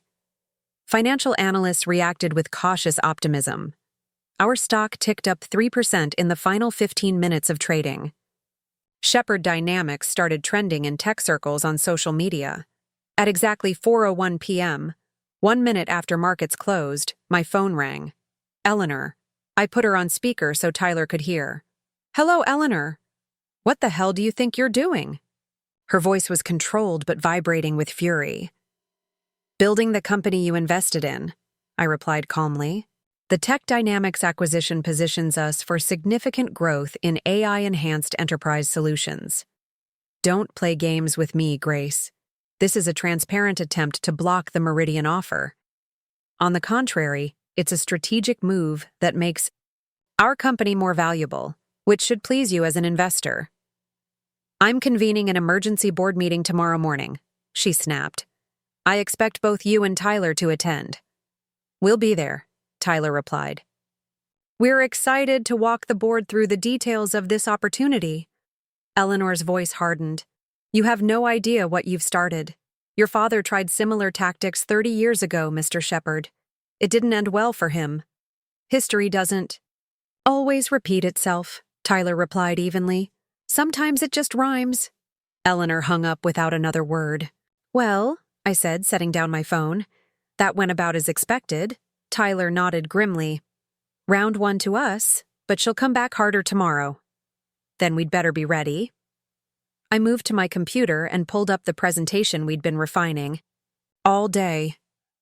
"We need this to be bulletproof.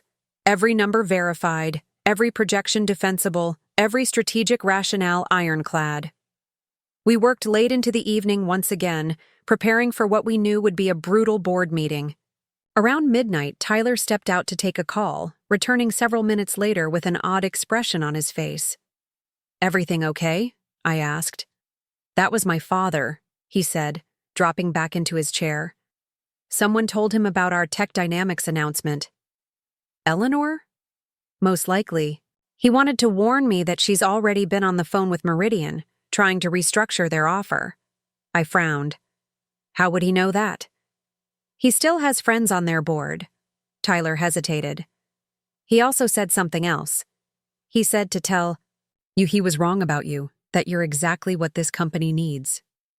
The words caught me off guard. After everything William Shepard had done, the betrayal, the blackballing, the casual discarding of 15 years of loyalty, his approval should have meant nothing. Yet I couldn't deny the small spark of vindication it kindled. "Well," I said after a moment, "that's something, I suppose." Tyler watched me carefully. "Does his opinion still matter to you? After everything?" I considered the question honestly. Not his approval, no, but his recognition, the acknowledgement that he was wrong and I was right. Yes, that matters. It's human to want that validation. Tyler nodded slowly. "For what it's worth, I was wrong about you too, catastrophically wrong, and I'm grateful every day that you gave me the chance to realize it." The simple sincerity of his words struck deeper than I expected. This strange journey had transformed both of us, me from a loyal employee to a determined leader, him from an entitled nepotism beneficiary to a genuine partner in building something meaningful.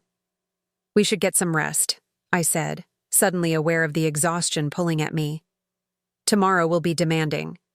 As we gathered our things to leave, Tyler paused at the door. "Whatever happens with Eleanor, with the board, with Tech Dynamics, I want you to know I'm proud of what we're building here.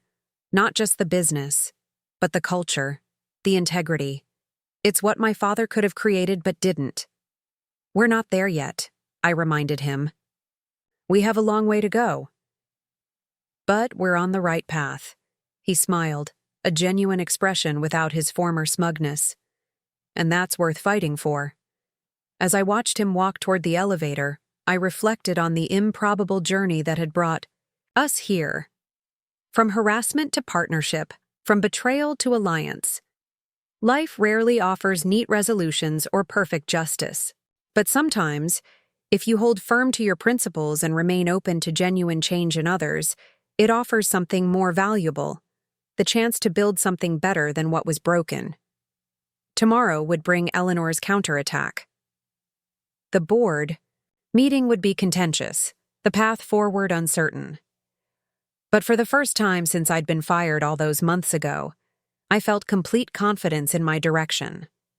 Whatever happened next, I knew exactly who I was and what I stood for, and remarkably, unexpectedly, I was no longer standing alone.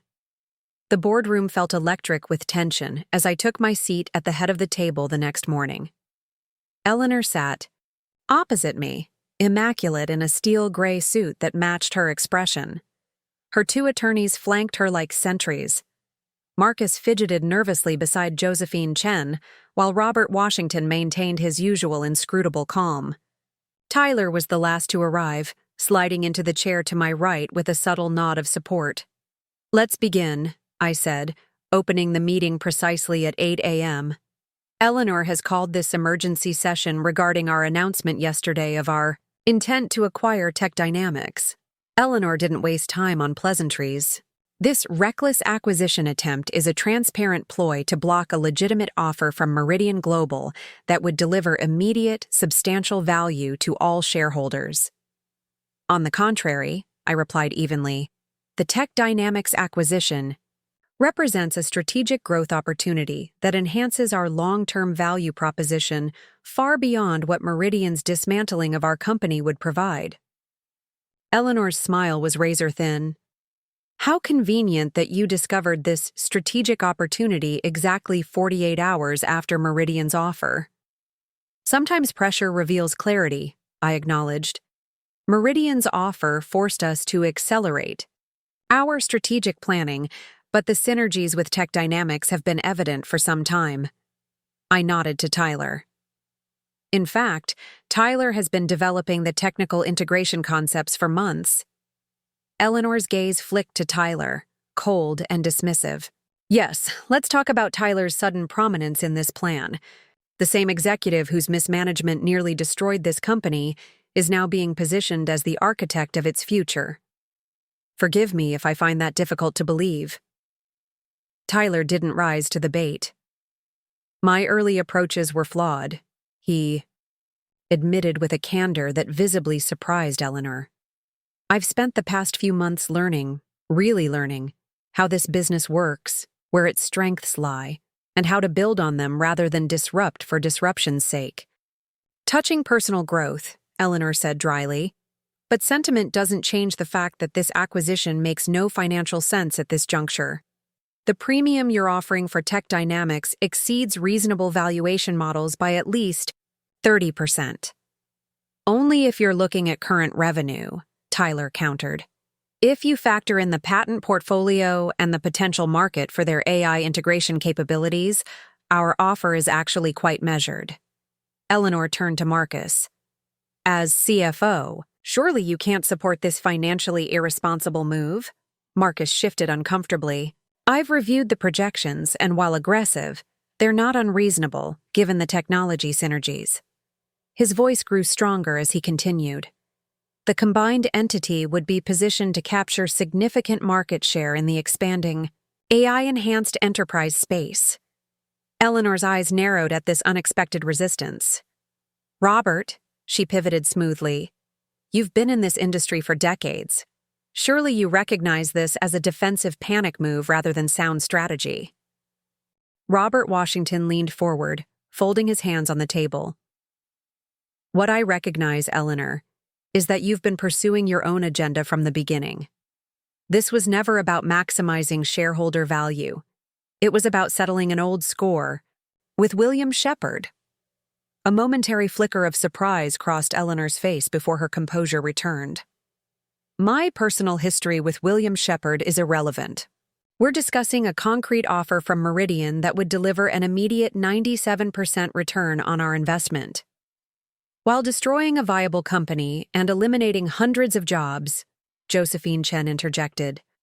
As both a board member and a client, I have to consider more than just short-term financial gains. The innovation roadmap that Grace and Tyler have outlined with the Tech Dynamics acquisition addresses critical needs in the marketplace that no other vendor is currently meeting. Eleanor's attorneys exchanged glances, clearly sensing the momentum shifting against them. One whispered something in Eleanor's ear, prompting a slight nod. I see I'm facing a coordinated opposition, Eleanor said coolly. So let me lay my cards on the table. Meridian has revised their offer in light of yesterday's announcement. They're now prepared to increase their bid by an additional 15%, contingent, upon us terminating any acquisition discussions with Tech Dynamics immediately. She slid folders across the table to each board member. This represents a 112% return on our investment in just 4 months. No projected future growth with Tech Dynamics could possibly deliver comparable value with comparable certainty. I opened the folder, scanning the updated offer. The number was indeed staggering, far beyond what any reasonable valuation of our company would justify. This wasn't a business decision for Meridian. It was a competitive elimination strategy. They were willing to overpay significantly to remove us from the marketplace. Before we respond to this revised offer, I said carefully, I'd like to share some additional information that came to light this morning. I nodded to Tyler, who distributed our own folders. At 6 a.m. today, we received written confirmation from Tech Dynamics accepting our preliminary offer, subject to final due diligence. Their board voted unanimously to proceed. Eleanor's expression darkened. That changes nothing. Their acceptance is contingent on our board approving the acquisition, which we have not done. True, I acknowledged. But there's more. I turned to the second page in the folder. We've also received preliminary commitments from 3 major enterprise clients, Dawson included, for the integrated solution we've proposed post-acquisition. These commitments represent over $120 million in potential new business over the next 18 months. This was our strongest card. Concrete evidence that our strategic vision wasn't just theoretical, but had immediate market validation. Josephine Chen was already nodding appreciatively as she reviewed the client letters. Additionally, Tyler added, we've secured a financing commitment from Hammond Venture Partners to support the acquisition without over-leveraging our balance sheet. He turned to Marcus. The term sheet is on page 4. Their analysis supports our valuation metrics. Hammond Venture Partners was one of the most respected technology investors in the market. Their willingness to back our acquisition provided crucial third-party validation of our strategy. This particular development had come together just hours ago, after William Shepard had made a phone call to his old friend James Hammond. Tyler hadn't mentioned this connection, but I understood the implications immediately. Eleanor's composure slipped for a moment, genuine surprise crossing her features before she masked it. Hammond is notoriously selective. Why would they involve themselves in this situation? Because our strategy is sound, I said simply. And because, unlike Meridian, we're building something of lasting value rather than dismantling it for parts. Eleanor leaned back, eyes narrowing as she reassessed the battlefield. Let's be honest about what's happening here. This isn't just business for either of us anymore, is it, Grace? For me, it's always been about the company, I replied. About the people who work here, the clients who depend on us, and the potential. We have to grow something meaningful. How noble, Eleanor's voice dripped sarcasm. And I suppose Tyler's sudden conversion from entitled nepotism beneficiary to visionary leader is equally selfless. For the first time, anger flickered in Tyler's eyes, but he controlled it. My motivations are my own, Ms. Voss. But my commitment to this company and its future is genuine. Eleanor studied him for a long moment. You really are nothing like your father, are you? Thank you, Tyler replied, surprising her. I consider that a compliment. Eleanor turned back to me, something shifting in her assessment. You've outmaneuvered me, Grace. I underestimated you, and him. She gestured toward Tyler. But this isn't over. Meridian's offer remains on the table for the next 24 hours. I suggest the board take time to consider both options carefully, with their fiduciary duties firmly in mind. I agree, I said, surprising everyone. This is too important a decision to rush. I propose we reconvene tomorrow morning for a formal vote, after everyone has had time to review all the materials thoroughly. Eleanor nodded, a hint of respect in her gaze. Tomorrow it is. As the board members filed out, Eleanor lingered, waiting until we were alone before approaching me. You've played this well, she said quietly. Better than I anticipated. It was never a game to me, Eleanor. Everything's a game, Grace. The difference is in what you're willing to risk to win. She adjusted her designer watch, a nervous gesture I'd never seen from her before. Meridian will sweeten the offer again. They want your client list badly, enough to pay almost any price. It's not about the price. It's always about the price. Eleanor gave me a penetrating look. Except when it's about pride, or loyalty, or proving something to yourself. Her voice softened, almost imperceptibly. I recognized myself in you, you know, when we first met. That same hunger to prove your worth in a world that underestimated you. The admission caught me off guard. Is that why you backed me? Because you saw yourself? Partly. She shrugged elegantly. I also saw an opportunity to settle an old score while making a significant profit. Efficient, I thought. And now? Now I'm reassessing. Eleanor's smile was small but genuine. I don't enjoy losing, Grace, but if I must lose, I prefer it be to someone worthy of the victory. She moved toward the door, pausing with her hand on the handle. Whatever happens tomorrow, you've earned my respect. That's rarer than you might think. After she left, I remained in the boardroom, processing the exchange. Eleanor's acknowledgement felt significant, though I wasn't naive enough to believe she would simply concede. She would work through the night to flip votes, increase Meridian's offer, find any leverage she could to salvage her strategy. Tyler found me there 30 minutes. Later, 2 cups of coffee in hand. Peace offering, he said, setting one before me. Though I'm not sure what we're making peace about, things went surprisingly well in there. That was just the opening skirmish, I warned, accepting the coffee gratefully. Eleanor won't give up easily. No, but we've strengthened our position considerably. He took the seat beside me. Hammond's backing was the masterstroke. Thank you for not mentioning my father's involvement in securing it. It wasn't relevant to the merits of our strategy, I said simply, and we needed all the board support we could get. Tyler nodded, then hesitated. There's something else we should discuss before tomorrow's vote. Something I've been considering since last night. The seriousness in his tone caught my attention. Go on. I think we should restructure our acquisition offer to Tech Dynamics. Specifically, I think we should offer Jim Dawson a seat on our board. I raised an eyebrow. That's a significant governance change. Why? 2 reasons. First, his technical expertise would be invaluable as we integrate the companies and develop our AI strategy.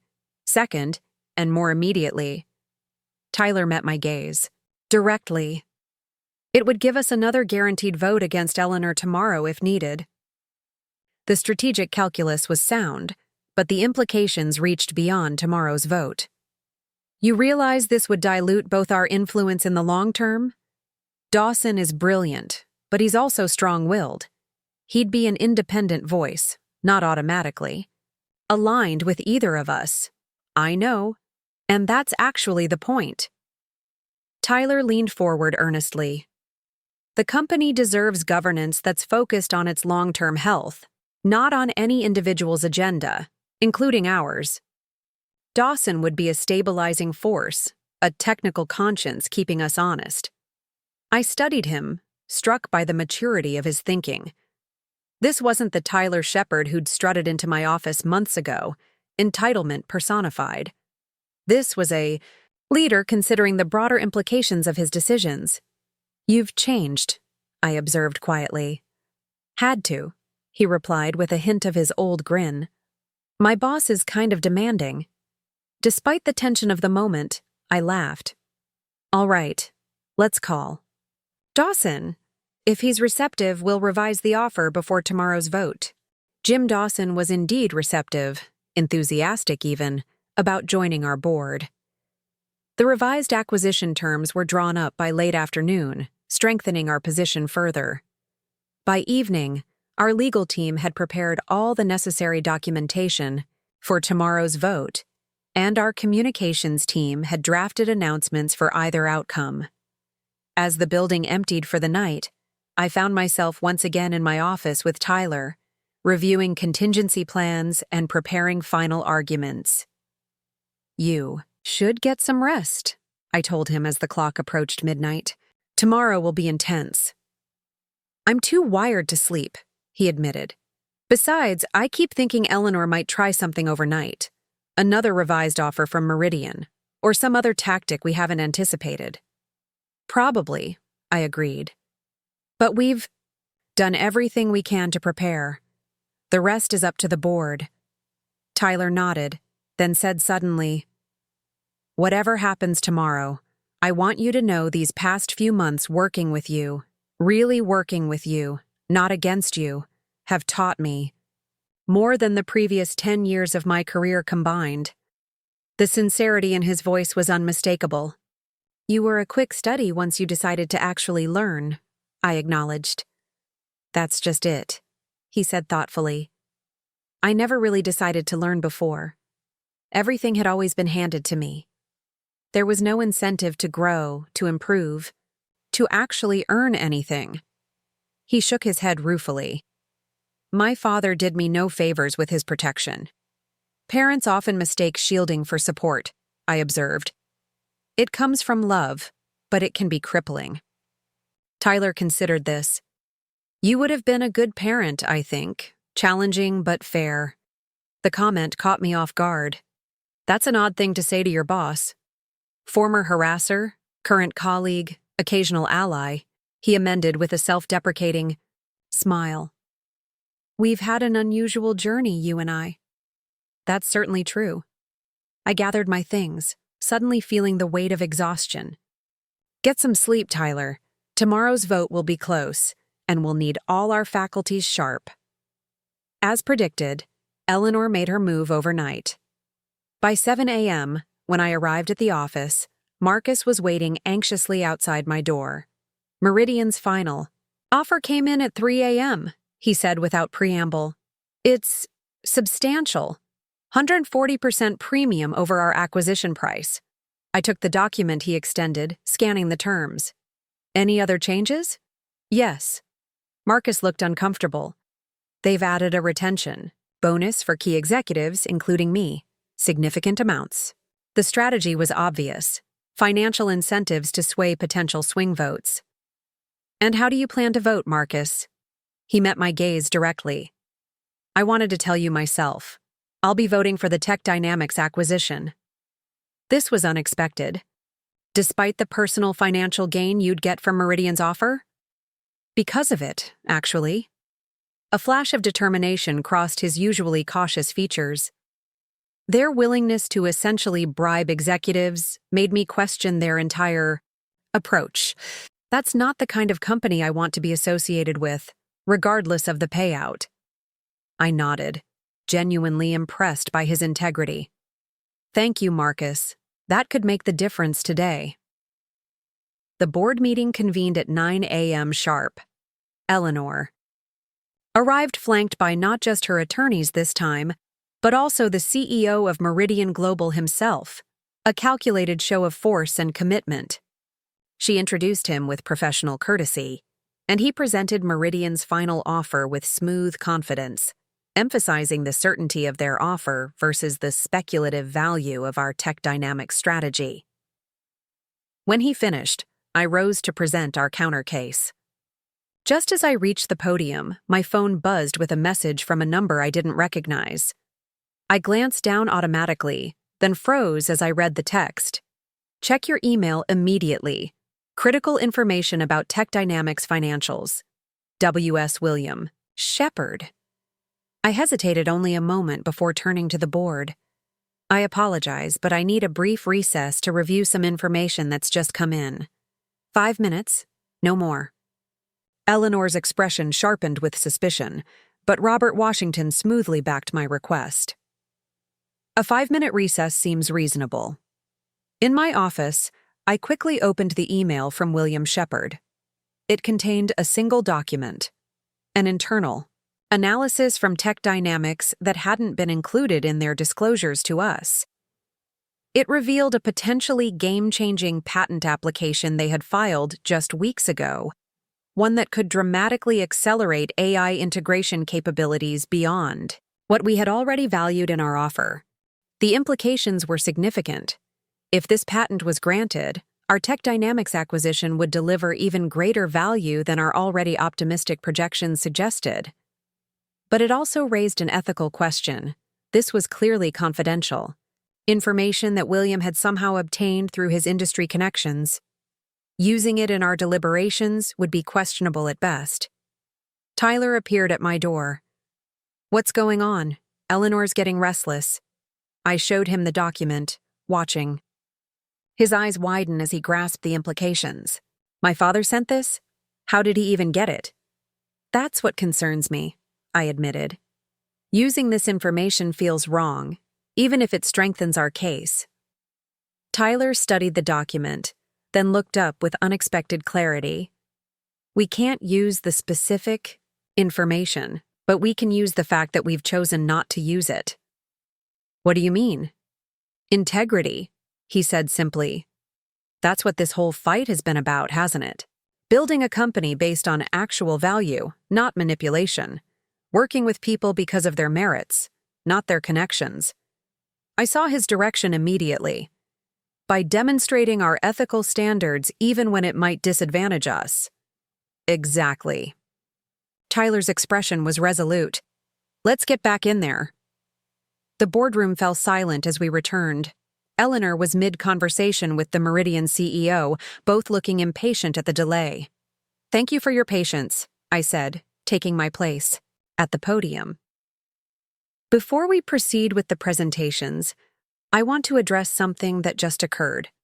I explained simply that we had received potentially material non-public information about Tech Dynamics from an outside source, information that could impact our valuation assessment.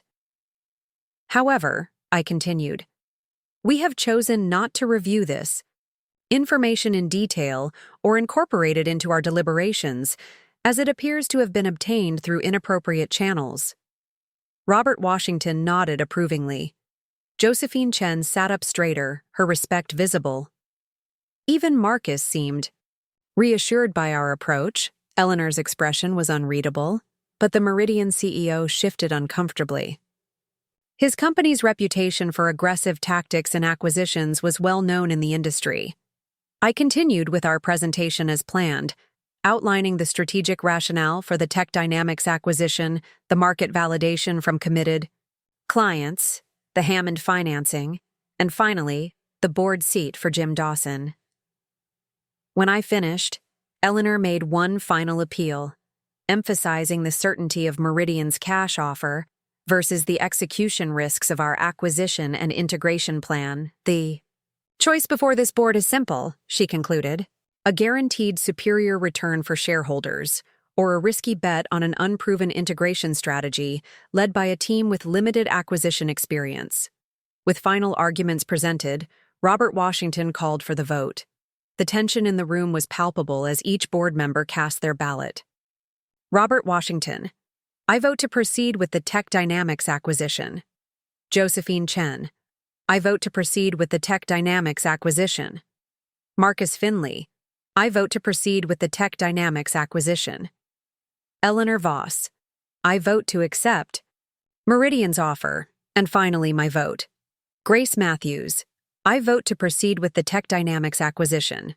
With 4 votes to 1, the decision was clear. We would move forward with acquiring Tech Dynamics and reject Meridian's offer. Eleanor's face betrayed only a flicker of emotion.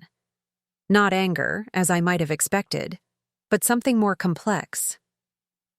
She gathered her materials with deliberate calm, signaling to the Meridian CEO that their effort had failed. As the room emptied, Eleanor approached me one last time. Congratulations, Grace. You've won this round decisively. There was a hint of genuine respect in her tone. Though I expect running the combined company will prove more challenging than winning the right to do so. I'm counting on it, I replied, honestly. The real work begins now. She nodded, studying me with those sharp, assessing eyes. You know, 30 years ago, William chose destroying our partnership over selling the company. He was willing to start over from nothing rather than cash out for a quick profit. A faint smile touched her lips. At the time, I thought him a stubborn fool. Now I wonder if he saw something I missed. It's not too late to see it now, I suggested. Your investment in Shepard Technologies still has significant upside potential. If you're willing to take a longer view. Eleanor considered this, genuine thoughtfulness replacing her usual calculated demeanor. Perhaps. I've never been particularly patient with investments or people, but I'm not opposed to learning new approaches. She extended her hand. I remain a shareholder, Grace. Make it worth my while. I accepted her handshake, sensing a subtle shift in our relationship. Not friendship, certainly, but perhaps a wary mutual respect. That's always been my intention. As Eleanor departed with her legal team, Tyler approached. So that's it? We actually pulled it off? We won the vote, I corrected him. Now we have to make good on everything we promised. To the board, to our employees, to Tech Dynamics, to our clients. To ourselves, Tyler added thoughtfully. I nodded. That most of all. As we walked together toward my office to begin planning our next steps, I reflected on the extraordinary journey that had brought us here. From victim to victor, from harasser to ally. The symmetry wasn't perfect. Life rarely offers such neat resolutions, but it felt like justice of a sort. Not the vengeful kind I might once have craved, but something more meaningful. The opportunity to build something worthy from the ashes of what had been destroyed. You know, Tyler said, as if reading my thoughts. When you first bought the company, I assumed you'd fire me the moment you legally could. Make me suffer the way I made you suffer. That was certainly tempting, I admitted.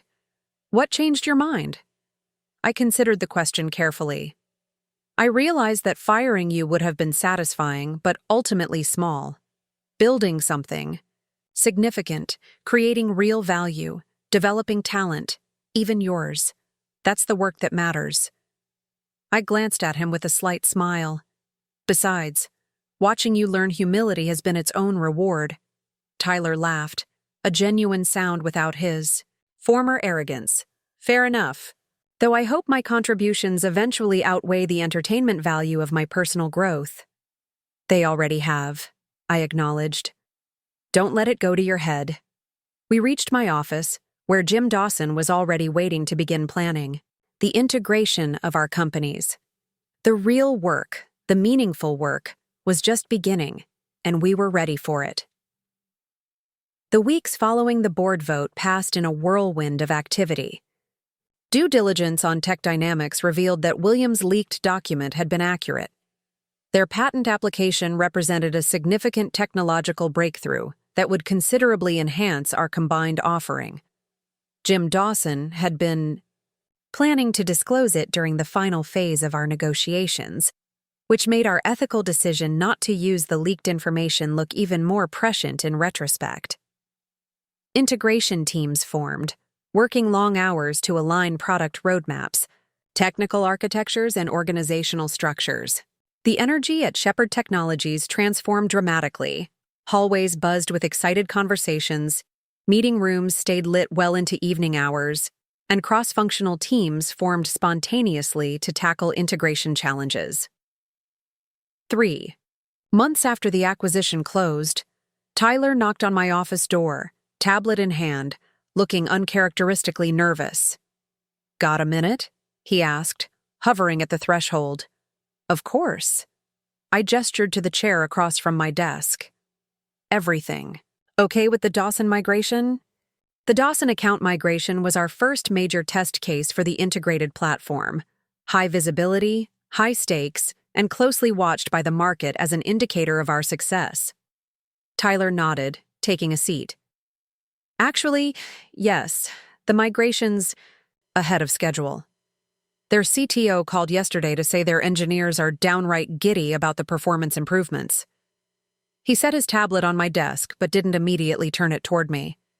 "That's not why I'm here, though." I raised an eyebrow, intrigued by his hesitancy. "What's on your mind?" "I've been working on something. A side project, in a way, though it could have significant implications for the company if you're open to it." He finally turned the tablet to face me. "I'm calling it Project Phoenix." The screen displayed a comprehensive organizational restructuring proposal, not just minor adjustments but a fundamental reimagining of how our company operated. Tyler had designed interlocking teams structured around client needs rather than traditional departmental functions, with transparent metrics for measuring success and a profit-sharing model that would dramatically align incentives across the organization. "This is ambitious," I said, paging through the detailed slides. "What prompted this?" Tyler leaned forward, his usual confidence returning now that he was discussing the substance of his idea. "The integration process made me realize we have an opportunity that most companies never get. The chance to completely rethink how we operate, free from the constraints of, that's how we've always done it. We're combining two cultures anyway. Why not create something entirely new and better than either?" I continued reviewing the proposal, impressed by its thoroughness and creativity. It would flatten our hierarchy significantly, push decision-making authority closer to client-facing teams, and create transparent paths for career growth that weren't dependent on traditional management tracks. "The thing is," Tyler continued, "I know this is radical. It would require significant change management, executive buy-in, and probably a full quarter of reduced productivity during the transition. But the long-term benefits could be transformative." What struck me most wasn't just the proposal itself, though it was exceptionally well conceived. It was the fact that Tyler had developed it at all. This wasn't the work of someone focused on personal advancement or creating a flashy innovation for its own sake. This was the thoughtful contribution of a leader genuinely invested in the company's long-term success, even if that meant dramatically changing his own role and authority within it. You realize this would essentially eliminate your current VP position, I observed, reaching the organizational chart near the end. You've put yourself as head of the Technical Innovation Council instead, a collaborative body with no direct reports. Tyler nodded.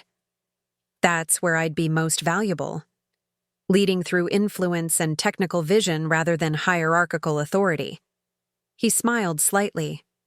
I've learned that's actually my strength. When I'm not busy trying to prove myself, through positional power, I can contribute more meaningfully. I set the tablet down, studying him with new appreciation. This isn't just an organizational redesign, Tyler. This is a value statement. I guess it is. He looked almost embarrassed by the observation. The past 9 months have changed my perspective on, well, a lot of things. Working with you, with the integration teams, with Jim Dawson. I've seen what's possible when organizations truly align around creating value rather than protecting turf. I tapped the tablet thoughtfully. This would be challenging to implement. You'd face resistance from almost every senior leader whose position would be affected. I know. That's why I'm bringing it to you first, before socializing it more broadly. If you think it has merit, I'd like your guidance on how to approach it. The old Tyler would have marched into the executive meeting, presented his brilliant idea with unconscious arrogance, and then been genuinely shocked when others didn't immediately embrace it. This measured, politically aware approach represented perhaps the most meaningful growth in his leadership. I do think it has merit, I said finally. In fact, I think it might be exactly what we need to fully realize the potential of our combined companies. I picked up my pen, making a few notes. Let's start with Jim Dawson. His perspective as a new board member and the founder of Tech Dynamics would carry significant weight. Then Marcus, he's shown surprising openness to change lately. Build a coalition of support before taking it to the broader executive team. Tyler nodded, relief evident in his expression. That's exactly what I was thinking. He hesitated, then added, There's something else I should tell you. I've been approached by Meridian Global. They want me to head their new innovation division. This was unexpected. Are you considering it? No. His response was immediate and firm. But I thought you should know. Apparently, they were impressed by what they saw during their acquisition attempt. The offer must be substantial, I observed. It is twice my current compensation, expanded authority, significant equity. He shrugged. But that's not what matters to me anymore. I'm building something here that I believe in, working with people I respect. That's worth more than whatever Meridian could offer. The conversation shifted to implementation details for Project Phoenix, but I found myself reflecting on Tyler's transformation as we talked. The entitled, arrogant man who had once harassed me out of insecurity and privilege had evolved into a thoughtful, principled leader, willing to sacrifice personal status for organizational effectiveness. It was a remarkable journey, one I wouldn't have believed possible a year ago. 2 days later, I presented Project Phoenix to Jim Dawson over lunch at his favorite restaurant. His response was immediate and enthusiastic. This is exactly the kind of thinking I was hoping for when I agreed to the acquisition, he said, studying the proposal carefully. Tech Dynamics was always constrained by our size. We needed Shepard's resources and client base, but I was worried about getting bogged down in traditional corporate structures. Tyler deserves the credit, I acknowledged. This was entirely his initiative. Jim looked up, genuine surprise crossing his features. Tyler Shepard? The same guy my engineers initially refused to work with because of his reputation for arrogance and micromanagement? The very same. I smiled. People can change when given the right environment and incentives. Apparently so. Jim tapped the tablet thoughtfully. I'd like to provide some input on the Technical Innovation Council structure. There are a few refinements that might make it even more effective. Of course, Tyler's expecting that.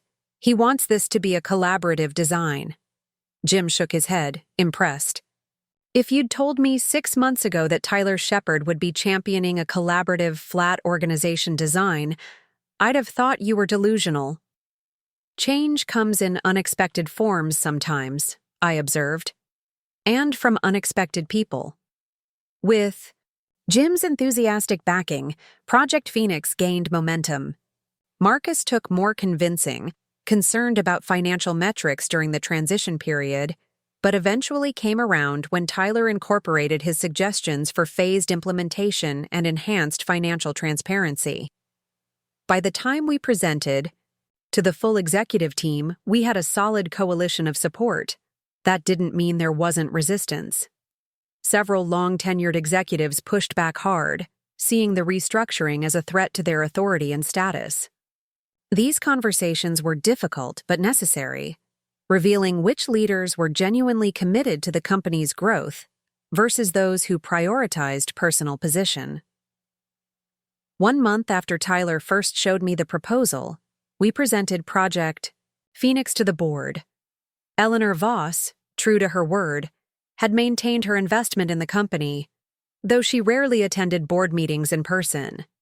To my surprise, she made an exception for this one, arriving immaculately dressed and radiating her usual composed authority. "This is an impressively comprehensive reorganization," she observed during the discussion, directing her comment to Tyler. "What prompted such a radical rethinking of the company structure?" Tyler met her gaze evenly. Experience, observation, the recognition that traditional hierarchies often create artificial barriers to the very innovation and client responsiveness they claim to value. Eleanor's lips curved in a slight smile. "And where did you acquire such organizational wisdom, Mr. Shepard? I don't recall it being evident in your previous management approach."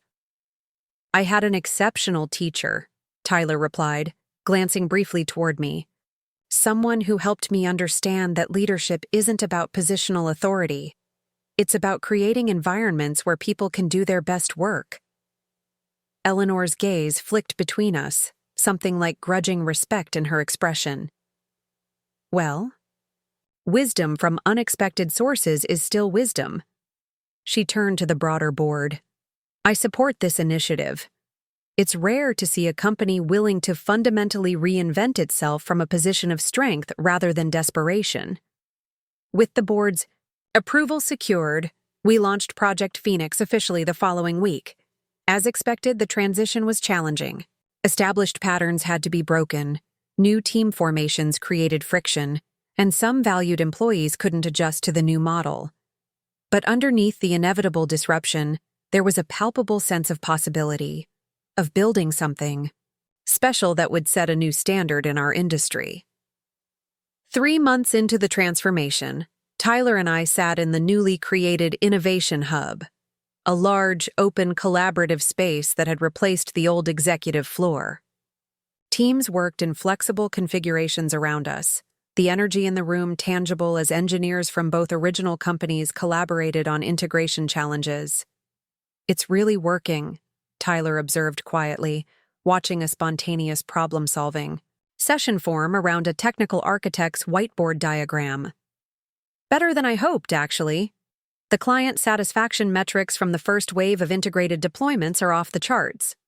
He wasn't exaggerating. Our NPS scores had jumped 27 points since implementing the integrated platform.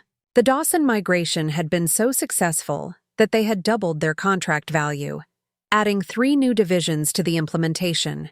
And our stock price had risen 42% since the acquisition closed, reflecting the market's growing confidence in our strategy.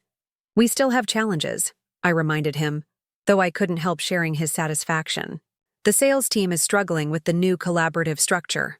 Old habits die hard." "True, but even there we're seeing progress. The joint sales engineering teams are closing at a higher rate than the traditional model." Tyler hesitated, then added, "I've been thinking about what's next." "For the company?" "For me." He met my gaze directly.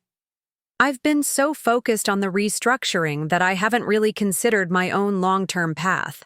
The Technical Innovation Council is working well, but I'm not sure that's where I provide the most value in the long run. I studied him curiously. What are you considering? I'm not entirely sure yet. He seemed genuinely thoughtful rather than restless.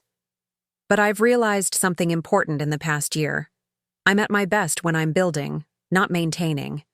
When I'm solving new problems, not managing established solutions.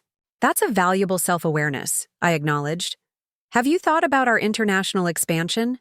The European market entry we've been planning would need exactly that kind of building mindset. Tyler's expression brightened with interest. I hadn't considered that. It would mean relocating, presumably? For at least a year, yes. We'd need someone on the ground in London to establish the operation. I watched his reaction carefully. It would be challenging.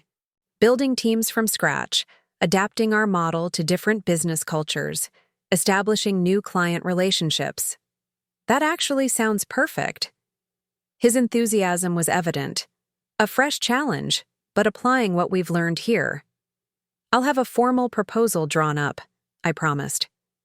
Though I should warn you, if you take this on, you'd be reporting to Jim Dawson directly. He's heading our international growth strategy. Tyler laughed, genuine amusement without a trace of his former ego. From harassing the senior director to being her subordinate to reporting to a board member. My career path has not been conventional. But considerably more educational than most, I observed with a smile. As we continued discussing the potential European role, my phone buzzed with a calendar alert. I have to go. I'm meeting William Shepard for coffee in 20 minutes. Tyler. Raised an eyebrow. You're meeting my father? Why? His request, actually. Said he wanted to discuss something important. I gathered my things. Any insight on what he might want? None. Tyler looked genuinely puzzled. We speak occasionally, but he hasn't mentioned anything about meeting with you.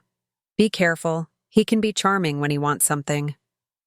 I'm familiar with the Shepard charm offensive, I replied dryly. I think I can handle it. William was already seated when I arrived at the small cafe he'd suggested, looking more relaxed than I'd seen him in years. Retirement seemed to agree. With him, the perpetual tension that had marked his expression during his leadership years had softened, though the sharp intelligence in his eyes remained unchanged. Grace, he greeted me, standing as I approached. Thank you for making time. Of course. I took the seat across from him. Though I admit I'm curious about the purpose of this meeting. William smiled faintly. Direct as always. One of your many qualities I failed to properly appreciate. He pushed a folder across the table. I wanted to give you this personally. I opened it, scanning the contents with growing surprise.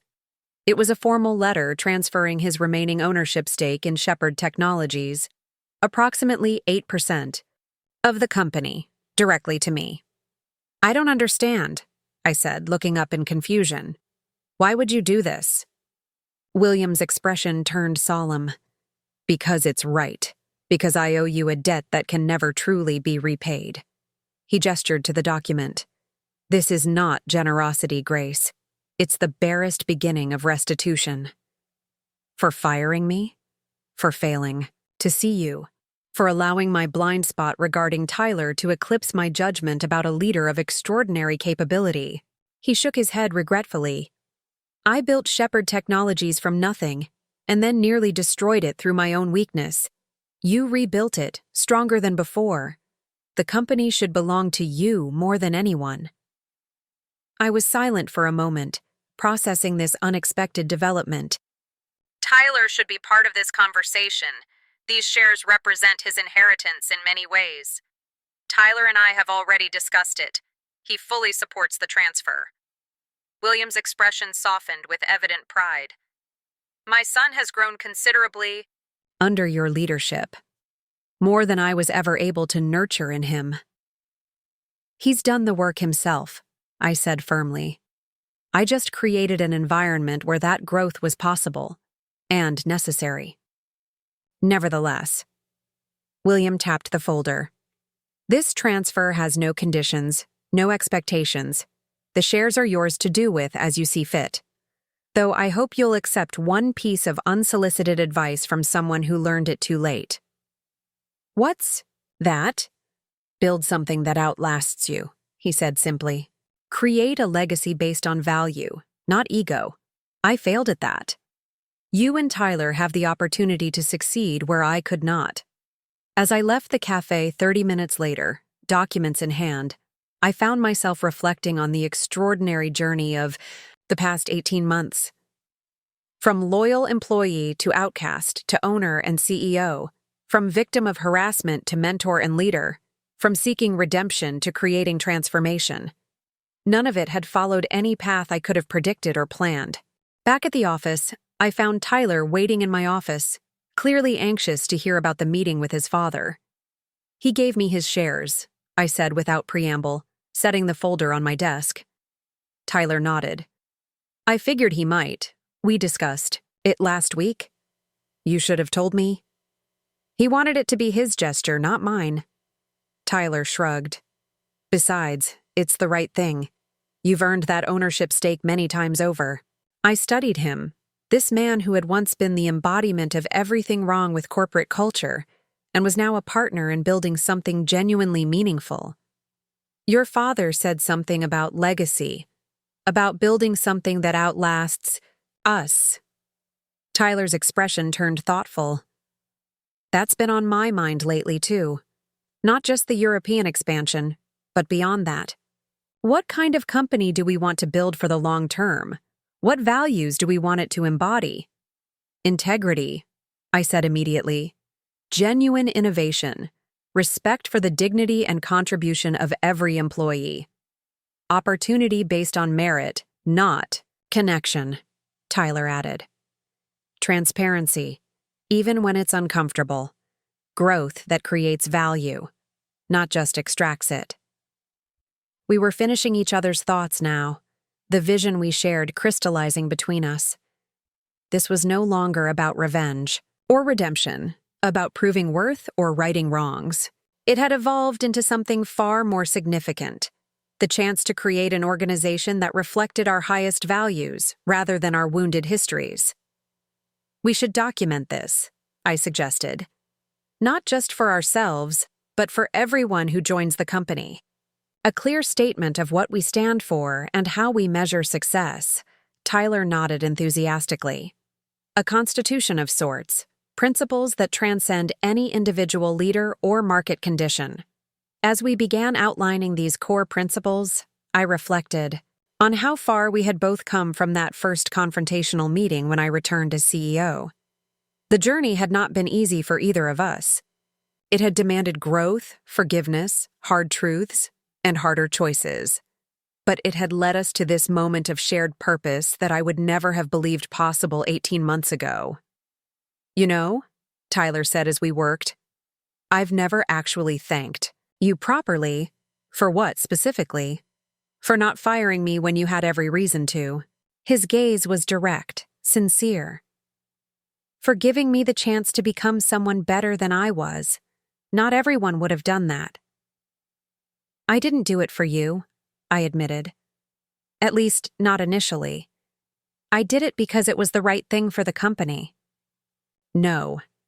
That's what made it meaningful. He smiled slightly. Redemption that's given as a gift isn't redemption at all. It has to be earned through action, through change. I nodded, struck by the wisdom in his observation. And leadership that's claimed through position isn't leadership at all. It has to be earned through service, through vision. We had both learned these truths the hard way, through failure and recovery, through falling and rising again. The company we were building reflected these hard-won insights. Not perfect, still evolving, but fundamentally sound in its foundation of shared values and genuine respect. As the afternoon light slanted through my office windows, illuminating the documents we were creating, I felt a sense of profound satisfaction that had nothing to do with vindication or revenge. This was something purer, more lasting. The knowledge that from the ashes of betrayal and harassment, we had built something worthy, something that might indeed outlast us both. The future stretched before us, full of challenges and possibilities. The European expansion, the continued integration of our technologies, the evolution of our organizational model. None of it would be easy, but all of it would be meaningful. And in the end, that was the greatest victory of all. 2 years later, I stood on the rooftop terrace of our new London headquarters, watching the sunset paint the Thames in shades of gold and crimson. The European expansion had exceeded even our most optimistic projections. Under Tyler's leadership, our London office had grown from a small beachhead of 5 employees to a thriving operation of over 200, with satellite offices in Berlin and Paris already in development. Quite a view, isn't it? I turned to find Jim Dawson beside me, his expression reflective as he surveyed the London skyline. He'd flown in for tomorrow's ribbon-cutting ceremony, the official inauguration of a building that symbolized our transformation from struggling mid-tier player to industry innovator. Worth every penny of that ridiculous real estate price you approved? I teased. Jim chuckled. Best investment decision I've made since agreeing to sell Tech Dynamics to you. He nodded toward the glass-walled conference room where Tyler was conducting a final review with the project leads. He's done remarkable work here. He has, I agreed, watching Tyler guide his team through what appeared to be a challenging technical discussion. His leadership style had evolved into something uniquely effective, demanding but supportive, visionary but practical, confident, but humble enough to listen. The board is impressed, Jim continued. His quarterly presentations have been exceptional. There's talk of expanding his portfolio to include the Asian market entry next year. I raised an eyebrow.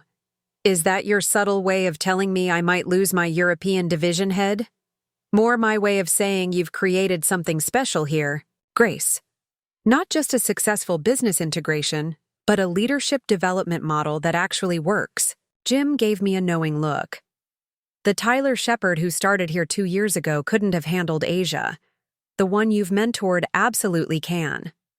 Before I could respond, the conference room doors opened and Tyler's team dispersed, energized despite the late hour. Tyler himself approached us, tablet in hand, looking tired but satisfied. Final numbers for tomorrow's presentation, he said, handing me the tablet. We're 23% ahead of projections for the quarter, and client retention is at 97%. Impressive, I acknowledged, scanning the data. The board will be pleased. They should be, Tyler replied with a hint of his old confidence, though tempered now by genuine accomplishment rather than entitlement. This team has done extraordinary work. Jim excused himself to take a call, leaving Tyler and me alone on the terrace. The London lights twinkled below us, a constellation of human ambition and endeavor spreading in every direction. Hard to believe. It's been 3 years since you bought the company, Tyler observed. Sometimes it feels like another lifetime. Sometimes it feels like yesterday, I countered, remembering that first confrontational meeting in the boardroom. Though I have to admit I never imagined we'd end up here. You mean in London? I mean working together, building something we both believe in. I turned to face him directly. When I bought Shepard Technologies, it was partly about proving something. To your father, to you, to myself. I never expected it to become a mission, Tyler suggested. Something bigger than either of us? Exactly. We stood in companionable silence for a moment, watching the city lights. I got a call from Eleanor yesterday, Tyler said suddenly. She wants to meet when we're back in New York. This was unexpected. Eleanor had remained a shareholder, but had mostly withdrawn from active involvement after the board vote on Tech Dynamics. Did she say why? Not specifically, but she mentioned she's been watching our stock performance with interest. He shrugged. And that she's been reconsidering her investment time horizons. I smiled at the implication. Eleanor Voss, notorious for her short-term financial focus, was learning the value of patience and long-term thinking. Perhaps people really could change at any age, given the right motivation. We should invite her to the Moscow Road opening. In the fall, I suggested. Show her what her investment has built. The next morning, as we prepared for the ribbon-cutting ceremony, an unexpected package arrived for me. Inside was an elegant fountain pen with a short note in William Shepard's distinctive handwriting, "For signing the chapter you've written so beautifully. With respect and gratitude." W.S. Tyler spotted the note as I set it aside. "My father," he observed, still dramatic as ever.